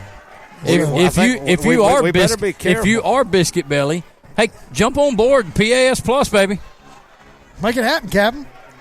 Yeah, I was going to say, otherwise we're going to get fired for keep mentioning you. Yeah. So we're done. So second and 10 after the incomplete How about that pass. mellow mushroom? We'll have the Mellow Mushroom player of the game during a post-game show. So the quarterback got 5 seconds left on the play clock. Got to get the snap off. Finally does with 1 second remaining. Going to keep it gonna take himself. There's a hold there's a right there. hold. That is awful. Yeah, Got it. We got the call. And Hit then a him. push in the back and just for giggles. So Tank was getting held right there. I'm not going to tell you the number, but the Grissom lineman had 78, I'll tell you. jersey full. And then at the end, he just shoved him for good measure. You want me to give you the name, too? No. Oh. That one we will not do. Oh, is So that that not was gonna- smart? We can do that in college and pro ball, but not high school? You're too sweet. I mean, well, Kirk doesn't work with children every day. We know how important it is to hold them accountable and call them out. Second and 17. My wife is a teacher. Second and 17 at the 35-yard line. she'd have called him out. She would have 100%. Probably would have. Little Johnny. Kirk's the soft-hearted one in the home. Yeah, that's exactly. My kids will tell you that. I'm the pushover. Second and 17 for Grissom from the James Clemens 35. Uh-oh. Quarterback's Look got to at get here. rid of it. Look at here. He's Come got to on, get boys. rid of it. He throws it. I don't know what he was doing, but he just kind of pitched it out of bounds. But it went past the line of scrimmage, so I guess that's And he was legal. outside the tackle box, so brings up third down. 2:11 left on the game clock. Oh, Tank Ezel right there was on the prowl, trying to run him down. That play is for the guy who kept wanting him to throw the ball downfield. So Who has now left the stadium, by the way. That way be team first, big man. We have gotten his medulla oblongata was hurting. So third and 17. Shotgun, quarterback, dropping back to pass. Got to get rid of it. Got it. Pocket collapse. Keeps it himself. Runs it up the middle. Short of the original line of scrimmage by 2 yards. It's going to be fourth and about 12. So here's something I want to bring up to you guys. Going into tonight's game, and it's going to stay this way going into the playoffs. Ty Marsh was number 2 in the region for passing yards. With over 1,000. He had 12 1,100 passing yards coming into the night. He has Doty and Cooper to thank for a lot of that, because how many times did those guys pick up major yards on after short completion? Screens, you know, and sometimes it's a jet front toss, right? Right. But a lot of times it's the short slants, it's the inside routes. Pass caught at the 10-yard line. Oh, by number 22. Yep. That was a blindside block. They're not going to call it. Grissom gets on the board with a minute 22 remaining in the ball game. Don't worry, that guy that missed the blindside block's an umpire. I'll get him this spring. Okay. But you talked about Ty Doty. He leads the region in receiving yards with 605 coming into tonight. Shocked to no one. And then, of course, Devin Cooper is ranked 6th in the region. He has a little over 322 yards. Well, that's more just because he hadn't been targeted as much. That's right. I mean, there's not a ton of difference. Ty is a little tougher to get on the ground, I feel like, but they're very similar. They are. Similar in stature, similar in speed, probably, but... Now, Ty, as far as, scoring points, that's the thing. Ty is ranked 4th in the region. He's scored 60 points, but well behind Tyron Washington. Okay. From the other school. Here's a question. Is he the running back? Yes. Yeah, he is. Big bowling ball, solid running back. We've seen him, but we knew that's doable. Here's a question for you. Kirk, the statistician, and Johnny, the historian who's been around. Who is the all-time leading scorer for James Clemens football here in the first 12 years? I will tell you in a minute. Of course he will. Flag on the play. Y'all talk amongst yourselves. I can tell you who stole the most bases. Can you? Who is it? Stole the most bases? Yeah. In a career or a season? No, all time in school history. I believe there's a tie right now. Okay. Francisco Ramirez. Oh. What? He is tied, and I think it is with John Mark Ingalls, maybe. John Mark's either got the season or the career. I can't remember which. Man, I tell you, I'm having a hard time finding that one. You know? If you know, say it. I do not. But I like throwing a trivia question out there and nobody can answer. You're scared, say scared. If I were going to guess, I would say either Gio Lopez or Dante Snodgrass. That would be my two picks. Okay. Really? Yeah, because you remember, Dante... Not a kicker. I mean, he could be a kicker. Yeah, they always get a bunch of points. Yeah, they do. But a 4-year guy. Dante was a 4-year guy, wasn't he? No. Gio wasn't a 4-year guy. He was 3 year. He was really 2. As much as Gio missed his senior season. And he split time with Cantrell his first year here as a sophomore. Yeah. So it's either a kicker, but I would almost say Dante Snodgrass. So Pooch kick high up, going to be fielded at the 45 by Cooper. He's going to take a knee. So 1st and 10, James Clemens from the 44. Now, Dante only started for 2 years? He scored a lot of touchdowns. Guys, I'm going to tell you, I'm especially from the Wildcat. I'm going to bet it's one of the guys in Coach Waldrop's first 4 years. You're probably right, though. That started when they were young. That played and that's as like a our young baseball kid. stats. Yeah. A lot of ours are from those first 3 to 5 years because those guys started from their freshman year on. Right. Now I don't have a ton of freshmen that get that opportunity. Yes. So you just it's a numbers game. That's true. It is a numbers game. Is it the one who scores the most points wins the game? Okay. Every game. Every game. Well, I can tell you the winner of every game. It's the team with the most points at the end. I was way off. Jordan Anderson, 52 career stolen bases. Well, thanks for playing anyway. I mean, if anybody knows, we'd love to find that out. John Mark's got the season total. I tell you, man. Jordan Anderson was another one of those 4-year guys who also just happened to be going to Mississippi State and Pitt and Chipola and whatever. So we're going to take a knee with just kind of run this clock out as Evers is under center, waiting for that play clock to kind of go all the way down. And then why we got this time right here? We didn't get to finish up with you. Go ahead. Y'all got a minute. Softball. Yeah. Let's talk about it. Who's the ones we need to watch? I got to talk about Davenport a little bit and some of those others, but Well, of course, Fair Payton is one you got to mention. I mean, a kid who had huge numbers last year. She's got some pop. It's just strong kid. Come on, she is. She can smoke that's the ball. Y'all are doing this interview, but I tell you, man, that's tough. Jump on in. And, of course, started as several games as an 8th grader and then a full season last year as a 9th grader. So she's worked really hard in the offseason. She's going to be better. Christiane Delancey. New girl at name. James Clemens. Yeah, her family moved from Virginia, and she's a pitcher. Yep, but she's got a big bat too. Just an all-around good player. So she's also in that sophomore class. Looking forward to her seeing what she can do this spring. And then you have Riley Fisher, McKenna King, going to be a senior. Does a great job for us behind the plate and in the outfield, and she's so diverse at the plate. Well, let me say this just in case, Kirk, that I don't make it back for another round this year. Really thank you and Tim for all you guys do and inviting me and Coach Kimbrough here to be a part of this last year and continue on this year. What a fun job this is once a week during the fall. I look forward to it every week. 100%. It's great. You guys have made such a difference, too, in the broadcast, and we're not done. I know we'll be back for the playoffs, and we're not done tonight. As a matter of fact, let me just wrap this up. Your final score, James Clemens 35, Grissom 7. James Clemens wins the region.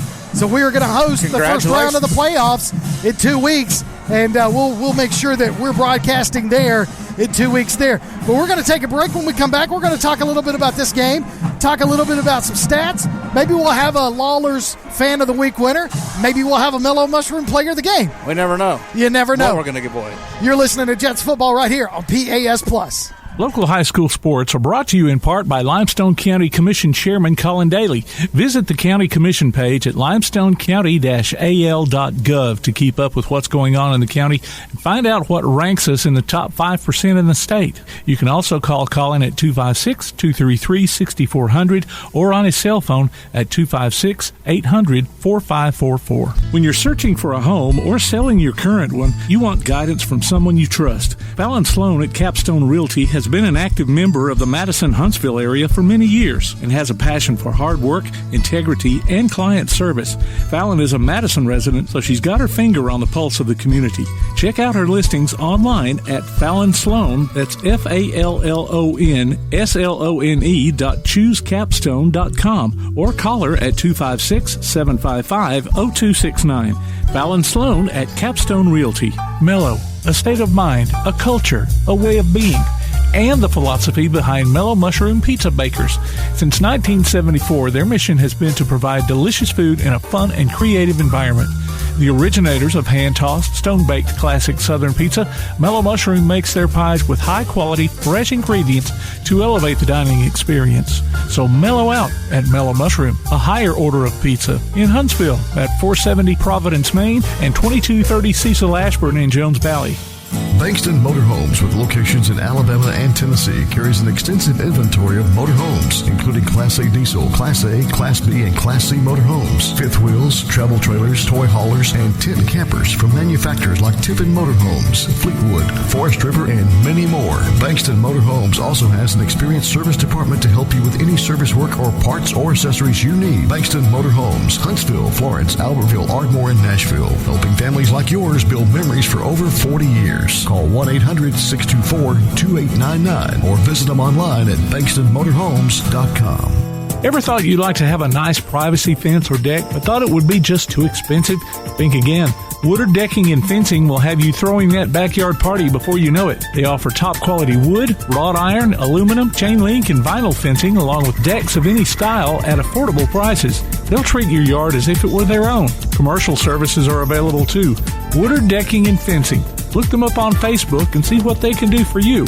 You can also give Daryl a call at 256-652-9234. Woodard Decking and Fencing. PASnetwork.net. It's now your gateway to the Play Action Sports Network. Whether it's Play Action Sports coverage of school, youth, and amateur sports from Athens and Limestone County, or Calhoun basketball, James Clemens sports, and Applebee's tailgate talk via PAS+. PASnetwork.net. Follow the links to download apps to hear live streams and podcasts, enable Alexa skills, or listen live on your computer. Covering Athens and Limestone County area sports, PASnetwork.net. Welcome back to James Clemens Football right here on PAS Plus. Final score 35-7. James Clemens with the victory and the Region 4 championship. And again, being able to host the first round of the playoffs, that's always huge. And again, you're going to be bringing in the bottom team from the Birmingham area schools, which so far right now, predictions are saying it'll be Hoover, which will be really interesting for James Clemens, as it's an old coach, an old friend of ours, an old one of the coaches that really helped. It was the coach that helped get this going, this kind of turnaround for James Clemens with all the talent that the area had, and Coach Wade Waldrop. But we don't know that for sure, but that's what we're kind of speculating. That's what it looks like. Looks that way. And so, that'll be an interesting thing. It'll be strange a little bit. I mean, it is a good storyline for us. But, he was coaching at Florence a couple of years ago. He was at Florence. So that was a little different. But a lot of pressure on him right now. Hoover has been down, a little down talent-wise and had a down year. And, they don't do down in Hoover. Well, but they knew that was coming. Some do. People online that eat him up don't. But, it's tough because you always, if you're going back to where you started, not necessarily started because he had other jobs, but he built this thing kind of from the ground up. And for him to come back and have to play at James Clemens in the playoffs with a team that struggled a lot of the year, I know that's going to be a little different for him, right? Yeah. And, I know he faced us that 1 year with Florence, but, Wade is a good man. He did a great job here, and it'll be a good challenge for us because even though they're down, they're still going to be pretty dang good.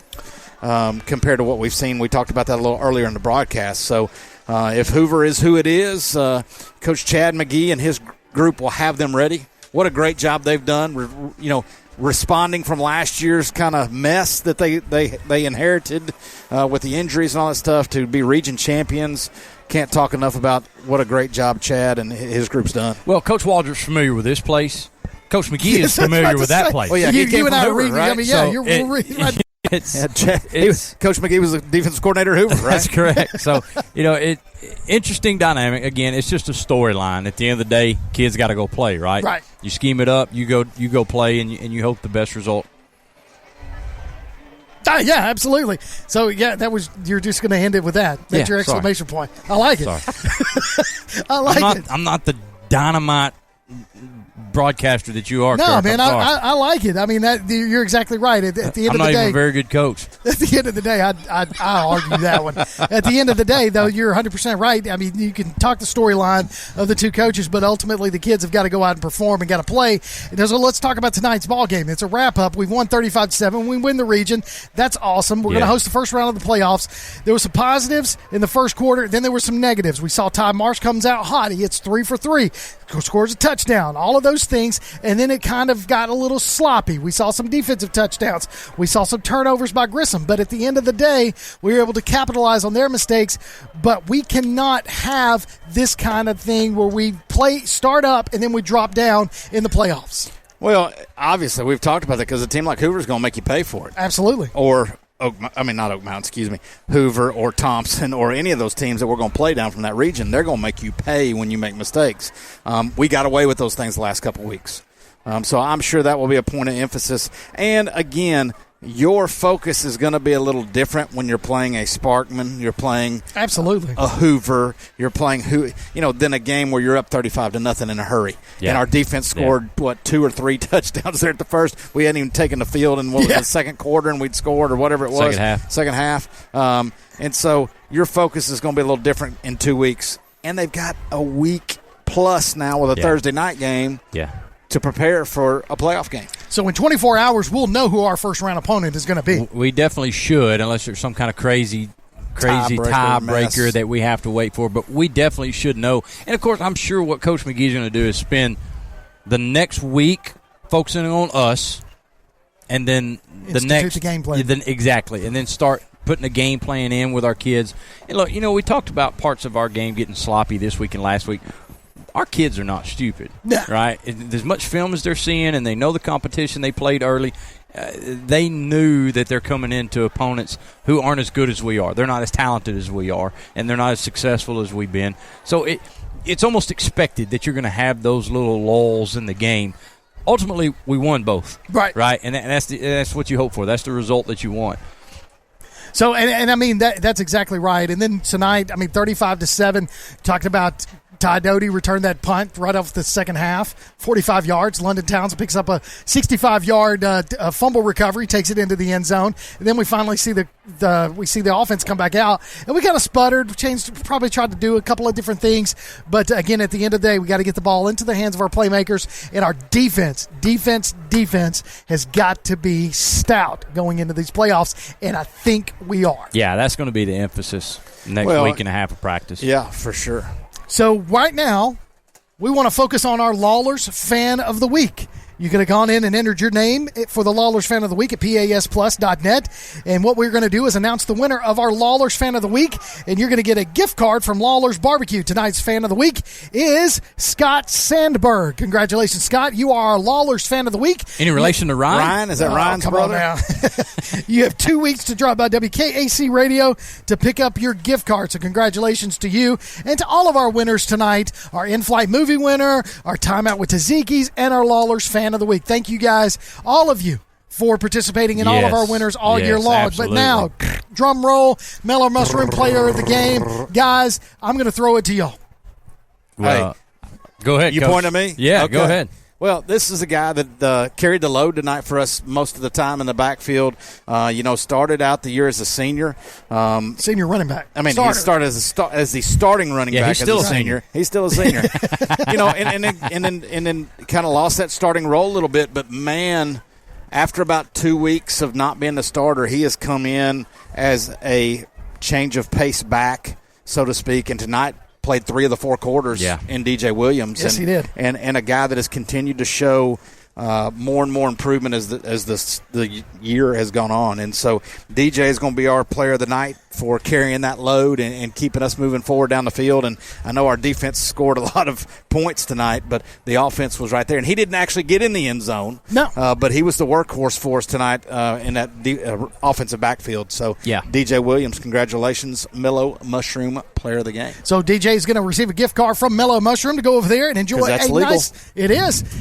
a nice hot pizza for whatever he can get for $10 at Mellow Mushroom. Maybe he and Big Papa Poe can go over there and put their gift cards together and get themselves a big pizza. Still ain't going to be enough for Poe. I tell you, man, I like it, though. So congratulations, DJ. You are our Mellow Mushroom Player of the Game. Coaches, final thoughts. Well, getting a W. Like we said, that's the most important thing. We're going to clean up the little things, and we're going to put a game plan in, and we're going to get ready for first round. I mean, first of all, great job by this staff and this group of kids from rebounding from a disappointing season last year and handling business this year, coming out region champs, right? We talked about how many we've stacked up the last several years, but huge, huge compliments to the coaching staff and the kids for keeping this ship together and focusing on big goals after a tough loss to Mountain Brook, right? And then going against an extremely talented Muscle Shoals team and to kind of taking one on the chin. And then even 3 weeks ago, getting upset by Austin. And it was an upset. I mean, getting upset by Austin, just we didn't play well. But rebounding from that to do what you had to do to meet those goals that you set for yourself. Well, and I think the one thing that I'm most excited about and upset that I won't be here to see in the first round of the playoffs is with 2 weeks to plan. Yeah. What is Coach Truitt going to come up with offensively? During the season, we've seen a lot of stuff from him. In the last few weeks, we've not. You talked about him going vanilla and not showing a whole lot. But some of the different motions, some of the different offensive sets with these bunches of guys all over the field. Trick plays. The trick plays that we've run out of the Wildcat with the pass. Like, we've seen so many different things from him that we have not seen. We tried to go fast last year. We've tried to go, slow down, no huddle. A couple years before that, like, he's brought a whole different element offensively to our game, and it continues to evolve. And with 2 weeks to plan and not showing anything for the last 2 weeks, really, because of the type of games, it's going to be interesting to see what he does. I agree. Well, congratulations to Coach McGee and all of the coaching staff for the James Clemens Jets, your Region 4 champions. Again, 2023, finishing with an overall record of 7-3, 6-1 in Region 4 action. So, again, congratulations to the Jets and all those seniors for playing as hard as they have all year long. Hey, we're going to be back in 2 weeks for the first round of the playoffs. We'll have that at Madison City School Stadium. We'll have, the pregame will start about 6:45 or whatnot, and we'll know our opponent here and probably in the next 24 24 hours. But you can catch Tim and myself for Play Action Sports. We'll be over in the county of Limestone County. East Limestone is going to host Mae Jemison. So Mae Jemison coming to East Limestone, and we'll have that action for you next Friday night. But tune in for PAS Plus broadcast of James Clemens' first-round playoff action in 2 weeks from tomorrow night. Hopefully, I think we get to choose, right? Whether we want Thursday or Friday. I asked that question today, and I didn't get a straight answer, so I don't know how that works. Well, right now Bob Jones is sitting at fourth, so they wouldn't be able to host. Wouldn't but matter. if they end up hosting, so it doesn't matter. But hopefully that doesn't matter. But we'll see how that plays out. So again, congratulations to Coach McGee and the entire James Clemens Jets program and the coaches, and you guys too. Thank you for being a part of this all season long, and we'll do this again in a couple of weeks, minus Coach Johnson. But in 3 weeks, Coach Johnson will be back. He'll be with us. That's right. Spirit. Round 2, quarterfinals. I like it. So, part of the Taziki's Touchdown team, I'm Kirk Pierce, for Coach Johnny Johnson, for Coach Brad Kimbrough, Tim Lambert, our producer. Thank you all for tuning in. We'll catch you in a couple of weeks. You've been listening to James Clemens Football right here on PAS Plus. North Alabama Gas District has provided safe, reliable, and economical natural gas service to Madison and surrounding areas of Limestone County for over 40 years. However, accidents and leaks do sometimes occur. If you smell odors similar to rotten eggs or notice other possible signs of a gas leak, such as a fire or explosion, a blowing or hissing sound, or blowing dust or bubbling water, leave the area immediately, avoid ignition sources, warn others, and from a safe location, contact us immediately at 256-772-0227. And remember to call 811 before you dig. North Alabama Gas District, we take safety seriously. When Keith and Amy Richards went on a Greek vacation in 1997, their goal was to create savory foods from simple ingredients. Thus, Taziki's Mediterranean Cafe was born with their healthy spin on traditional Greek food in the form of salads, gyros, sandwiches, and soups. Taziki's Mediterranean Cafe, located at 105 Brookridge Drive, Suite A, just off Highway 72 in Madison. Open Monday through Sunday, 10:30 a.m. till 9 p.m. Call 724-6554 or visit them online at tazikiscafe.com. Taziki's Mediterranean Cafe. Originality is our nationality. If you'd like to download a copy of this game or hear it again on demand, go to pasnetwork.net. You can find this game and previous games under the Archives tab. You can also subscribe to the Play Action Sports podcast and listen to it on your favorite platform like iTunes, Amazon, and Spotify, or ask Alexa or Google to open the Play Action Sports podcast, keeping you up to date on Athens and Limestone County sports. Play Action Sports.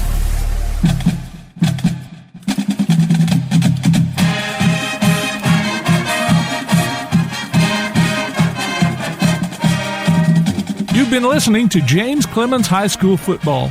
If you'd like to download a copy of tonight's game, log on to pasnetwork.net. James Clemens High School Football is a production of Play Action Sports.